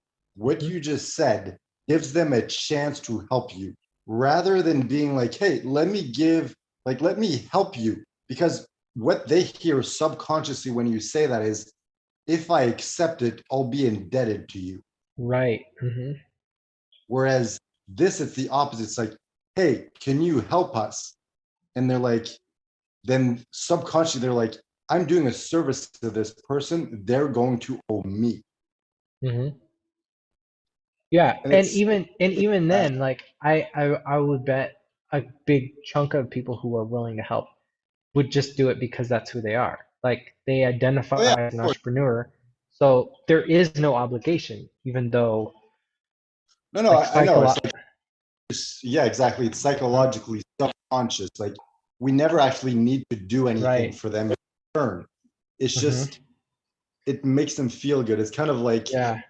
a lot of the times we're like, oh, do you need help with that? And we want to help people. And someone's Uh-huh. like, no, because they don't want to feel like indebted to you. It's like Yeah. when you ask them, like, hey, can you do me a favor? We feel bad asking for that. 'Cause, like, we don't want to like force other people to do something they don't want to do to help Right. us, And but we don't that want to makes them feel feel obligated. Right. exactly. But it's not about that. It's a different level. This is the Benjamin Franklin thing of like you get somebody to like you by asking them to do you a favor. It's like it feels like you're requiring or it feels like you're asking something, but it's like if you genuinely uh, just ask them and you release the outcome, it's like I don't mind if you say no, um, but it's like you appeal to all of the best versions of them. It draws out those best qualities. Um, I I, think I think this is I think this is a great idea. I think so too, because This is how you get around the cold messaging, like yucky stuff that people don't like. and the beauty of it is whether they say yes or no, on the back end, you can ask. If they say no, it's like, sorry, I can't help you. I don't have time or I don't want to, or whatever Hmm. reason. It's like, okay, do you know anyone who would be interested in helping out? Hmm. If they say yes, they go Right. through and then they get their feedback. And it's like, at the end, it's like, do you know anyone who would be interested in what we have to offer? Hmm. So it's like every step of the way, it's like, sure, maybe some of them will buy, probably some of them will Yeah. buy, but Hmm. it's like, it's about that. It's about giving them, Yeah. allowing them to feel good by helping us and Yeah. use it to access their network. Yeah. I like it. So it's like, are you willing to help me? And just because like you know me. It's like yes or no. So if you're willing to help me, like then you'll look at my thing. If you're not willing to help me, do you know anybody that might be willing? Like, do you know anybody that might be willing to help me? And it's like maybe yes or no. And then the last one's like, well, this is what the thing is like, do you know anybody that might be interested?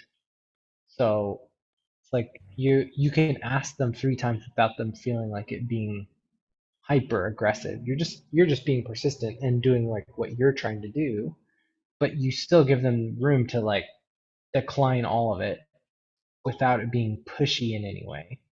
And I think this is very similar to the whole like how to win friends and influence people concept of Hmm. just be interested in people, Yeah. ask questions. And it's Hmm. like funny how that principle works of like you can have a 2 hour conversation with someone, ask them a ton of questions. They're going to talk about themselves for 2 hours. You never tell them anything about them. They're going to feel super closely connected by then, even though they don't know anything about you. Hmm. Whereas the opposite, it's like if you just talk and talk and talk and talk about you, by the end of the 2 hours, they know everything there is to know about you, but they don't Hmm. necessarily connect with you because you were just you. And I think that's the problem with sales nowadays. It's just like, Yeah. here's who I am, here's my product, here's my offer, here's what my client said, blah, blah, blah, blah, blah. But it's like, it's not about them. This has to Yeah. be about them. Yeah. This reminds me of what we were talking the other day about the webinar and like Hmm. making the webinar about the person watching Hmm. rather than making it about us and our product.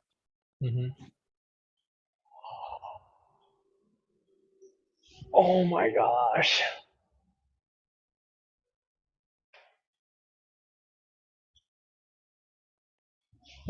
I just had a great idea. I think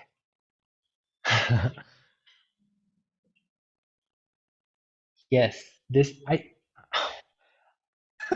I know I get excited about ideas when we like go in floaching and it's like part of it's just because like we're bouncing the energy enough for us to like get to see the idea come alive. But it's like if we can get other people on board with this could go somewhere. But what I'm realizing is like exactly what we're talking about. This is something that I was talking with somebody, a friend of mine was like, if you could dream up anything, if you could literally anything was possible, what do you want? What would you do? And I thought about it for a while and I didn't answer. Like, it wasn't until the end of the evening that I came up with something because I'm like, like the stuff that I want or the goals that I've set, it's like in some part of me, I'm like, it's already done. Like I'm just having the experience of like I'm learning it. I'm sorry. This, This guy keeps farting and he sticks.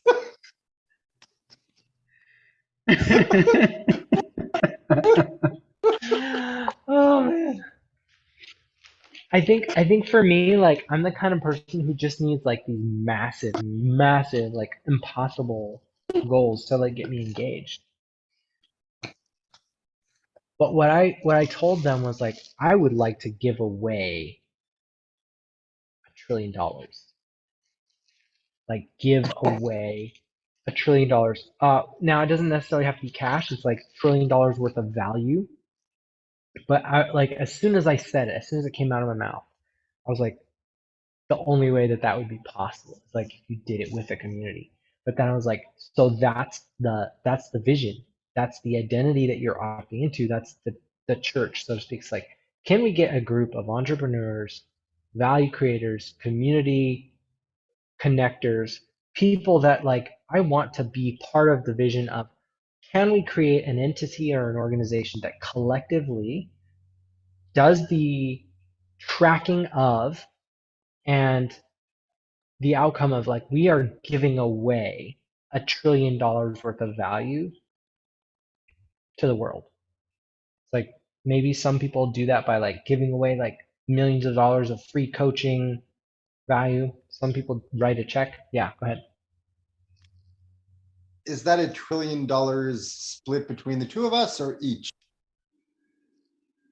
No, I think it would be like the community at large all contributes to that vision of like I know. $1 trillion dollars given away.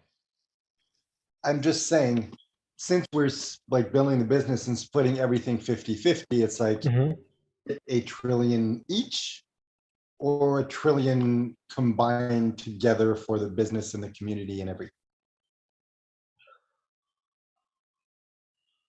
I mean, I kind of think it would be like combined for everybody opting into that vision. But like what we were just talking about, it's like maybe that's the attraction mechanism. It's like you have a big ask, something so big that it's like it's never done. And it's like, here's the identity. It's like, help us give away $1 trillion. And here's how we're doing this. Like you on your own time and like in your own business, like you track how much am I giving away? Here's the metrics in order for us to officially sanction and it to be part of this project. It's like you have to show a certain amount of receipts and like it has to be official in some capacity. But it's like if you can write the numbers down at whatever level the community agrees, it's like we'll add that to the pot. But you just get like a group of people who like that's the vision, that's the goal, that's the dream. It's like help us. And so then everything that we do can be positioned from help us make our business really successful so we can give away $1 trillion. Like help us help more people, help us grow our audience so that we can get the message of let's give away $1 trillion. Like to like it's instead of we'll help you, we're so awesome. It's like we don't know how to do anything. We need your help. We're nothing without you. And but if this thing that's bigger than all of us, if we all pitch in, then it becomes something that's maybe it's possible. And let's see if we can do it. I mean, we live in an era where kids can make $1 billion on social media now. Like that is not an impossible dream anymore. So why can't we get a community of a few hundred millionaires and billionaires to say, yeah, I'm going to track my giving. I'm going to track my charitable contributions. I'm going to track my my tax sheltered like nonprofit donations and my businesses. I've given away X amount of value to this world. Um, it's like just getting people to be just a little bit better at numbers and tracking. And it's like, if that's all we do is help you be a little bit better in that one area, but you can track and show the measurable results of this is how much value I've provided for free with no obligation to the rest of the world. I think that would be a crazy like thing we could put into the I like this idea. And It this might not reminds be that thing, but it's like something along the lines that everybody can see. Like, there's an audience for that. I I think you're onto something because there's something very powerful about that. When I did that at the end of 2020, right around the time we were meeting, it's like I had that 40-year goal or 20-year goal of like become the world's best motivational speaker. Even though I didn't ask for help, just sharing that consistently, Hmm. people would reach out and be like, hey, how can I help? Let me connect you with that person. And it's like, if you sell that vision and talk about it all the time, plus you add in, hey, this is our vision, this is our goal, this is why we're building a business so we can finance our lives, our time, and build this community to have this impact on the world. Will you help us do that? That is way more powerful than, hey, want to buy our course? Hmm. I think it sidesteps all the objections and obstacles when you just get straight to the feeling of like, oh, that's who I want to be. Because then it's like, if whatever you're doing is connected to that feeling, I'm in. What if this was our entire business? It's like that is definitely the business like motto and model, and we just share that all the time. But Hmm. we could still do that and run the business normally, have a normal webinar and normal ads and everything. Yep. But Hmm. if we promoted everything through that lens, I it's think like so. even Facebook ads of like, hey, we want to provide $1 trillion in value to the world. Hmm. Do you want to help us do that?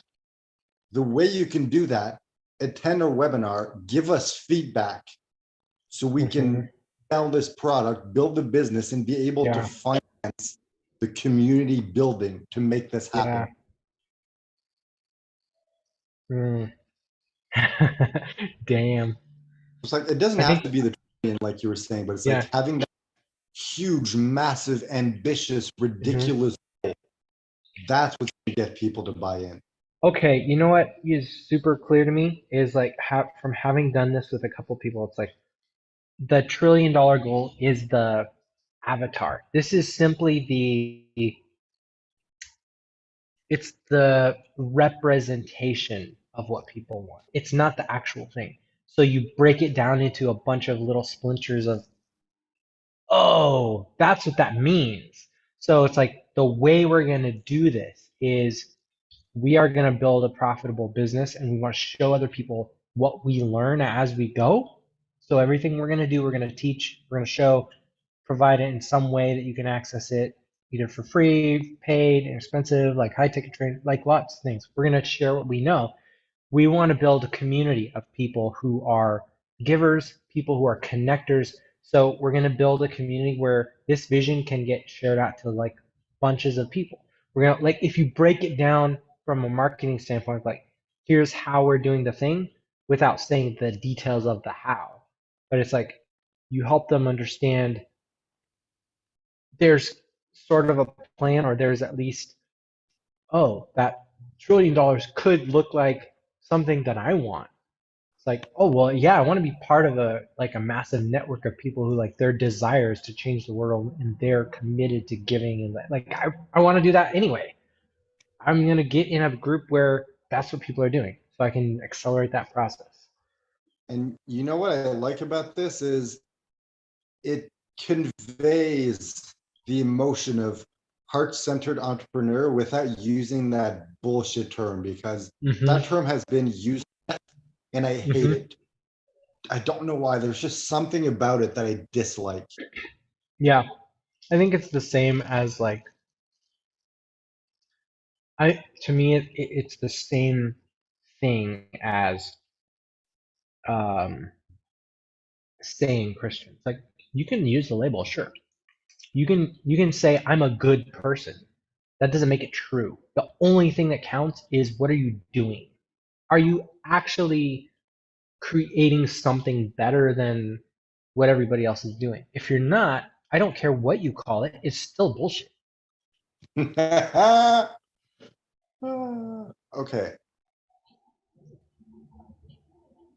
I think I think what we should do is reach out to Brian, just like do the whole thing we were talking about before of like, hey, can you help us launch this thing? What do we need to provide you with in order for this to be valuable to you, to us, and to your audience? Mhm. How do we make this successful launch? And in the meantime, in the background, as we're doing all this, Mhm. we kind of float out this process of $1 trillion like business or whatever that is. We get very clear on that, and Mhm. then we start coming up with a plan for that of like our goal is to have $1 trillion worth of impact on the world. We're building a company community and everything. It's like get to the point. That's our goal. These are the overarching steps of how we're get. This Mhm. is how and why we need your help. Mhm. And it's like then once we have all that clear and planned out, set up, we can do a relaunch with that new brand face or Yeah. face. Hang on, I got a call coming in. I think I need to take this. Sure. Is there?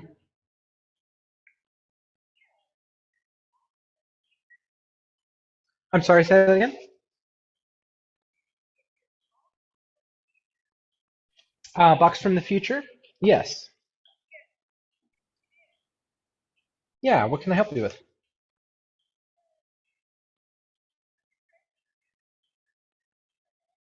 Hmm.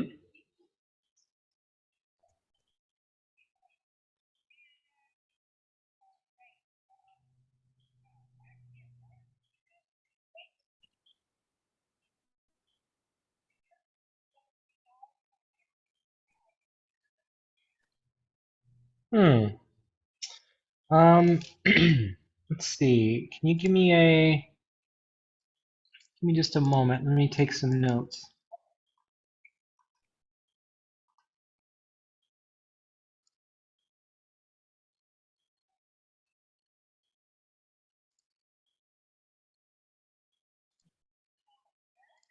Aaron. Yes, no problem. And I'm sorry, I didn't catch your name. Lisa. Nice to meet you, Lisa. Alrighty. All right. Go ahead and tell me. What was the check for?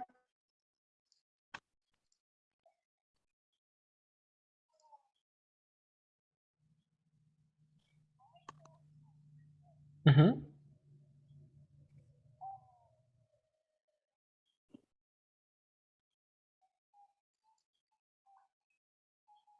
Uh-huh.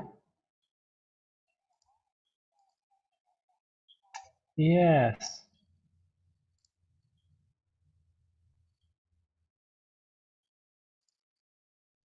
Okay, I should be able to pull that invoice up.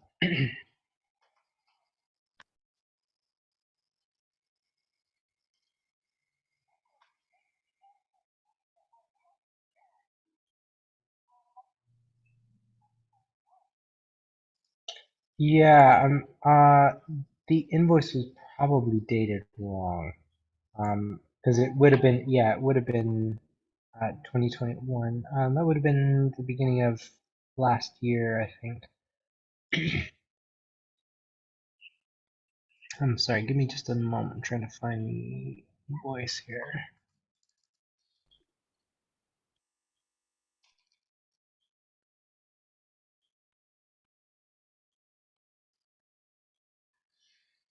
March 2021, I think this is it. Yeah, to Lisa Schmidt. So it looks like we sent you guys some books and we did a workshop with the three churches there. Um, yes, so that was for the coaching and for the books that we shipped you guys. And so you're saying that we did not cash the check? Gotcha. Okay. Um, I'll reach out to my uh, my guy and find out if he has that check on file or not. But yeah, if can I get an email from you? And I'll make sure and send you an email this week. One moment. Yes. Mm-hmm. Okay. Mm-hmm. CHMI. Mm-hmm. Okay. Mm-hmm. Okay. So it's LR like Lisa R Schmidt 0916 at yahoo.com. Okay. All right. Well, I'll get back with you in a day or so, Lisa. I'll just double check, and my guess is if we don't have that easily on file, I'll just have you. I'll send you an email, and you can just void the check.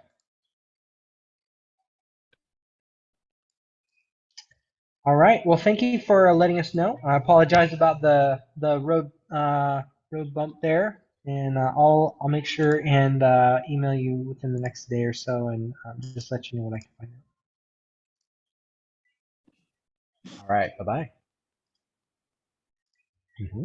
Bye bye.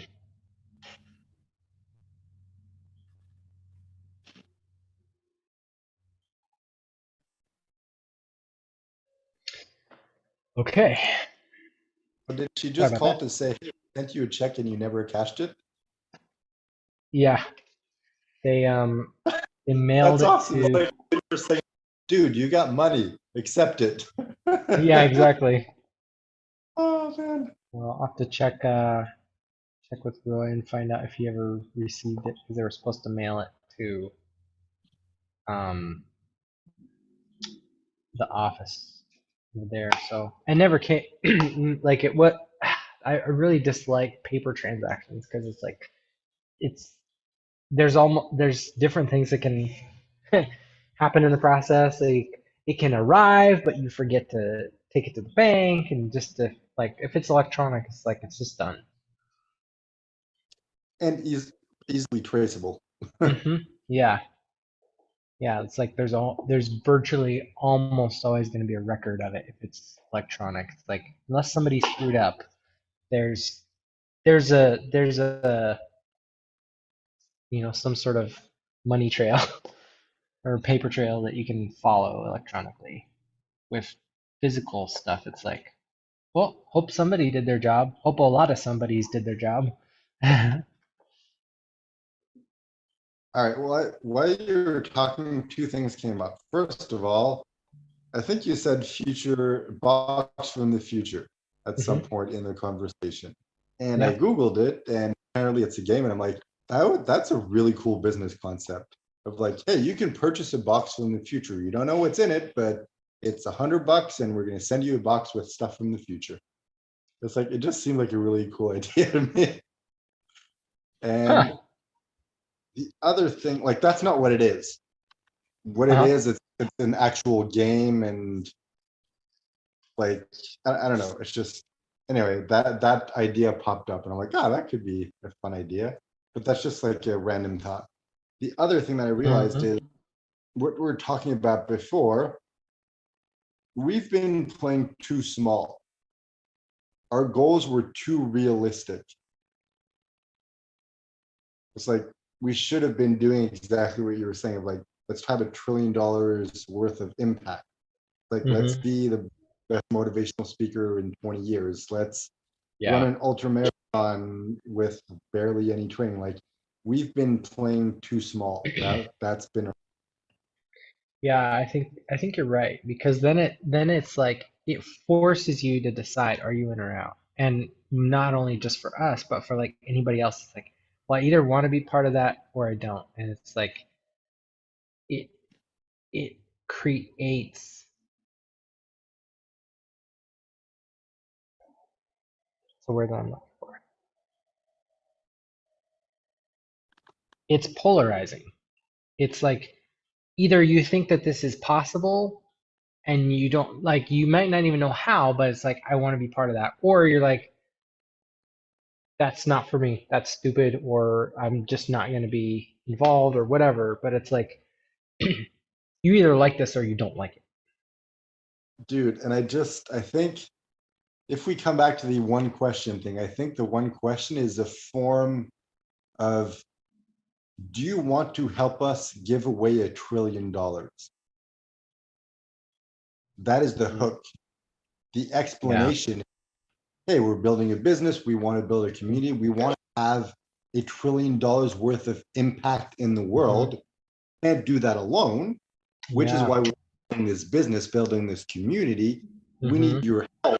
your feedback to make this business successful so we can finance the growth of this community Yeah. to have impact. But But it's I like think just the hook of, you want to help us give away $1 trillion. I think that's a very attractive hook. It's like if you look at, Mr. Beast, it's like that's what he does. He just like makes videos of him like allowing people to like doing challenges to win like a bunch of money. It's like mhm. people love to watch that. Mhm. Like this is kind of that same concept, except like because we don't have the money to do that yet, at the moment it's Mhm. just like theoretical value that we're giving. But eventually it's like, hey, if we $1 billion company, it's like, hey, we can give away Mhm. like 95% of it and still be like super rich, you know? Mhm. Ooh, what if, hmm, what if that was the strategy? What if we split everything 4 ways in the company? So it's like you get 25, I get 25, 25% goes to, growing the business, and the last 25% is given away. Mhm.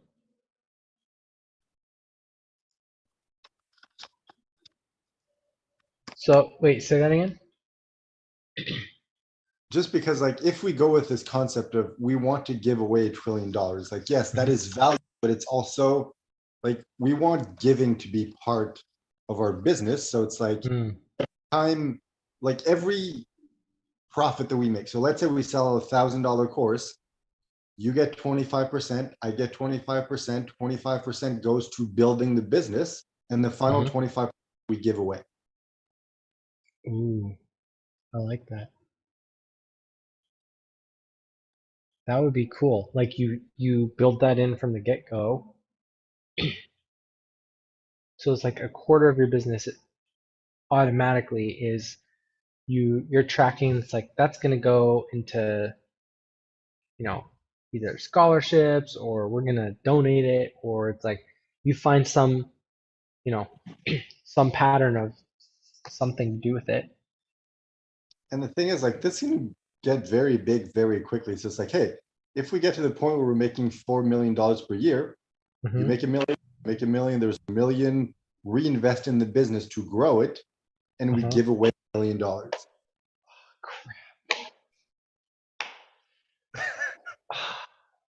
You know what this is doing? I gotta do my taxes. I'm gonna have to start personally getting very interested and invested in like looking at everything through the lens of how can I not own this and how can I give it away? It's like I'll need to like learn how to think that way, like learn how to leverage the the financial system and also Oh shit! Did hand that what off. time is your call? Hmm? What time is your call? 15 minutes. Okay, cool. Anyway, yeah. Okay, well, I just realized what that was all about. But I But really like, I yeah, I like this too. I feel like this is this is a big shift because instead of us offering to give somebody something, what they get out of it is actually like whatever it is that they're, whoever it is that they're trying to be on the way to, it's like, And I love this because it's like, hey, we have this vision, this mission, this goal. mhm, We need your help. And you can help by either giving us feedback, by referring other people to us, by purchasing the course and building your own community. It's like there's an infinite way of you being able to interact. mhm, You get to decide which one you want. And it's like there's no pressure either way. It's like, mhm, I mean, sure, we need to make sales because we need to be able to build the business to pay ourselves so we mhm, have freedom and the money to build the business and grow the mhm, community. But it's like we're not going to try to sell you. We're just mhm. providing this as a means for you to help us reach the goal. Yeah. So it's I think it's not a nonprofit, but I think it conveys a lot of those same emotions as a nonprofit. Yeah. I mean, if the whole goal is to openly track like $1 trillion giveaway, it's like you kind of need it to be for profit in order for you to like continue to spin up the cyclone of like financial energy. It's like we're making more money so that we can figure out what do we need to build that will generate even more value. So it's Ooh, like, dude, what if oh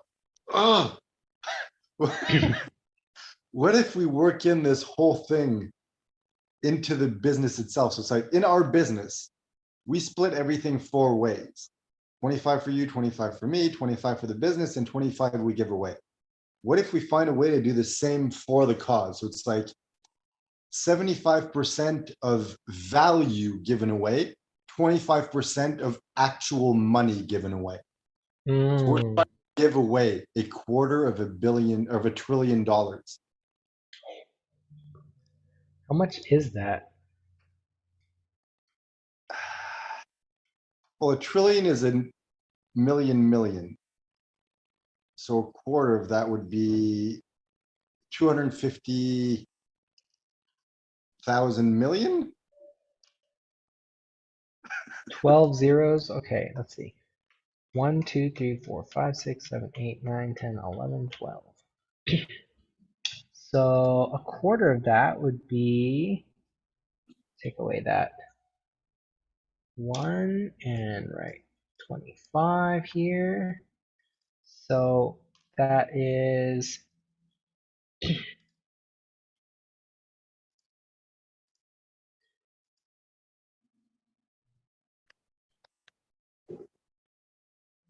that's $250 billion.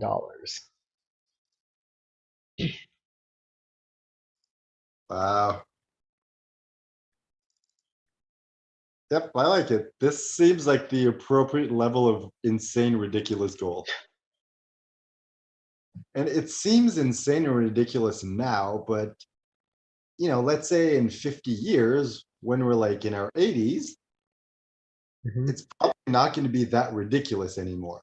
Hmm. But I like the idea of when we create this challenge now, this is a ridiculous goal. Right?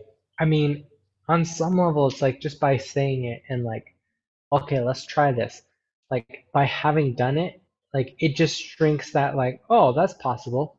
So it's like we're creating the stepping stone to a whole bunch of things that are not even like plausible to think of at this point.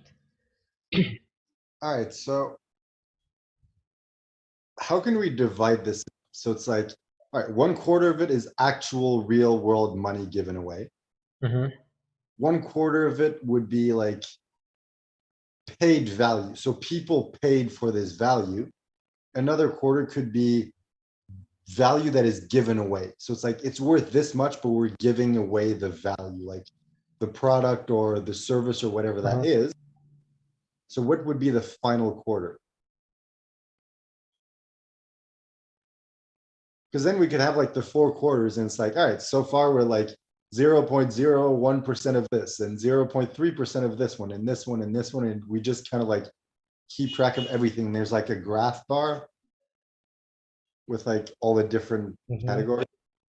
I mean, maybe I'm overcomplicating it. Maybe it doesn't have to be like this. I don't know. So $250 billion is more than Costco is worth, more than PepsiCo is worth, more than Alibaba is worth, Novo, Nordisk, Abivi, Pfizer, Coca-Cola just crosses the like 260 billion. Like there are not a lot of, there's only like, there's less than 30 companies that are worth more than $250 billion. Dude, at the There, moment, Elon Musk is 30. worth 41 billion. So that's more than how much the most richest person in the Hmm. world. Yeah, so no one person would be able to do what we're trying to get people to do. It has to be a community project. There's no possible way right now at this moment for anybody to be that one thing. So like this is absolutely a great community to start. It's like $1 trillion giveaway. Can you imagine like becoming known as like the founders of the $1 trillion giveaway foundation and like that's the level of impact that we're leaving a legacy to, oh my god, to like butt joking like storytellers. Like we just we just make up shit. Man. I mean, I would love for that to be my like my LinkedIn bio. It's like I make up shit. I I make up create shit it on that a comes true. daily basis. But yeah, I think that would be an amazing thing to have on our tombstone. It's like, here lies one of the guys who tried to give away $1 trillion. He failed epically, but at least he tried. What have you done lately? Like that Yeah, on the yeah. Oh my gosh. Can you imagine like if every person, okay, there's gonna be people who want to just like I'm gonna do my part. I'm gonna do the thing. But there are gonna be people who join this things like I personally am gonna be the first guy to give away $1 trillion. So like, it's like how can you build everything that you're building to create massive, massive value? It's like I hold on to it, I retain it long enough for me to like benefit from it and create more assets, but then it's like everything after a certain point triggers to like all gets funneled back out to giving. And maybe you're like giving away value to other assets that you create and you just like create all of these like these funnels that just like all swirl and like cycle and become these um I, this is you know what I love? This is the perfect networking tool. Because once we yes. start going, we're like, hey, Brian, we're trying to do this. Do you want to join our Mhm. group? You've had this much impact. Who Mhm. else do you know is that have a lot of impact or a lot of like worth Mhm. that would be willing to join the group? It's like you keep Yeah. working your way up, and it's like once you work your way up enough, and it's like you get Mhm. known enough, you can reach out to people of like, I don't know, I'm just like randomly shooting. It's like, hey, Bill Gates, you want to join our group and contribute to this? You don't need to do anything. You just need to be part of the community, Yeah. and that bring us so much closer to our goal. And Yeah. it's like that is the ultimate networking tool. I love this. I love this because like somebody could join and say, do the steps of like showing the screenshot or like whatever this like. I gave $1. I helped give away $1 trillion.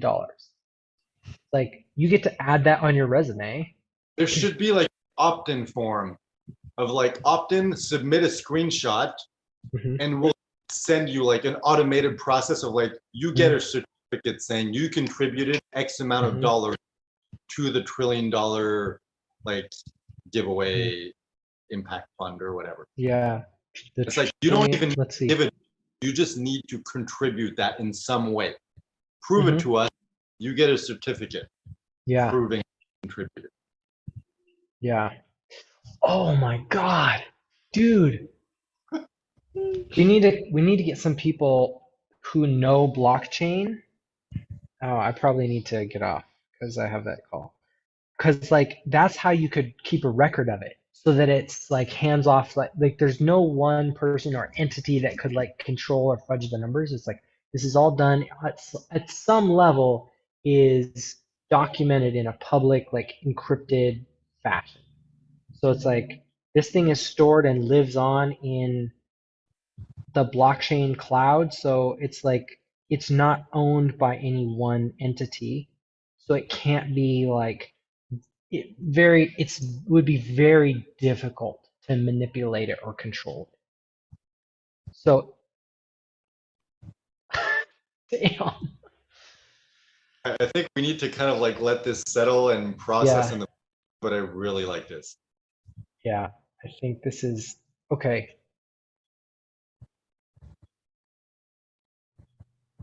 This is amazing. uh, nice emphasis on that pause. Yeah, I'll let you go, but this has been awesome. Yeah, I agree. This is I mean, and we don't even have to do it. Like our community is gonna do this. This is gonna become epic. Oh my gosh. Dude, there's like over 2 billion people on Facebook. We're already on the best platform to be on to spread this message. Like there's Ah. more people on Facebook than any other social media platform. It's by far like the most ubiquitous. So, And it perfectly ties into, we want to have an impact. So we're going to build a community, teaching people how to build communities so yeah. we bigger impact. So it's like this vision automatically sells the course in the business. Like it's the Hmm. Oh my God, dude. This dude, is 5 minute Facebook groups. It's $1 trillion Facebook groups. $1 trillion Facebook groups. Oh my gosh. That's an amazing name. We should, Okay, for now, let's stick with what we're doing, and you should reach out to Brian to like see how we can launch this. But I think we yeah. should prepare this in the background and relaunch it as trillion Hmm. dollar groups. That would be cool. Yes, because then that gives everybody a reason to like, you need a Facebook group that is connected to this brand. It's like you become part of the huge network. So, like, we're going to become a data mining company. This is no longer a coaching company. This is like, we're becoming a platform of massive data distribution. It's like we're figuring out a way to build a visible networking system. And at this point, it's like the money is irrelevant. Like there's gonna be so much money moving through this organization that's like people who want to be rich are gonna be rich. You just have to insert yourself in the process and like open the channels. Bend over Oh, and spread wide. yeah, exactly. Can you imagine? Can you imagine inventing something where it's like Dude, wanting to be rich is just as easy as raising your hand. It's like I dude, would like to step into a system where you become wealthy as an automatic byproduct of the process. dude. Remember how we keep coming back to the adult industry, like Hmm. sex sells? The adult industry is like I don't know how many billion-dollar industry. Yeah. This is one of the ways we can do it. Hmm. Yeah. Okay. If we could somehow, I gotta leave. We can somehow figure out the system or the roadmap for people where it's like, if you would like to be wealthy, that is a guaranteed byproduct of being a part of this movement or whatever. Like that's the sexy story that will make it so irresistible. It's like you'd be stupid to not join this. You know what I would Like love? that's We have this vision and we end up getting to the end of our lives and it's like We end up making it like $2 trillion, and we're like, we're gonna give $1 trillion away personally, and we're still trillionaires. Uh, Dude, this is why I'm friends with you. I don't know of anybody that would dream this big with me. And I mean, it's it's you and me now. It's like it's real. It's not just me having an insane idea. Why we've never succeeded in when it comes to money and finances. We weren't dreaming big enough. Dang. Holy crap. That's the secret. Right? But it's like the thing that you say you want is not going to come true because you want that experience. So you're slowing the clock down so you can watch it happen. If you dream bigger than the thing you're trying to happen, you have to do that to get to the next thing. Okay, I gotta go.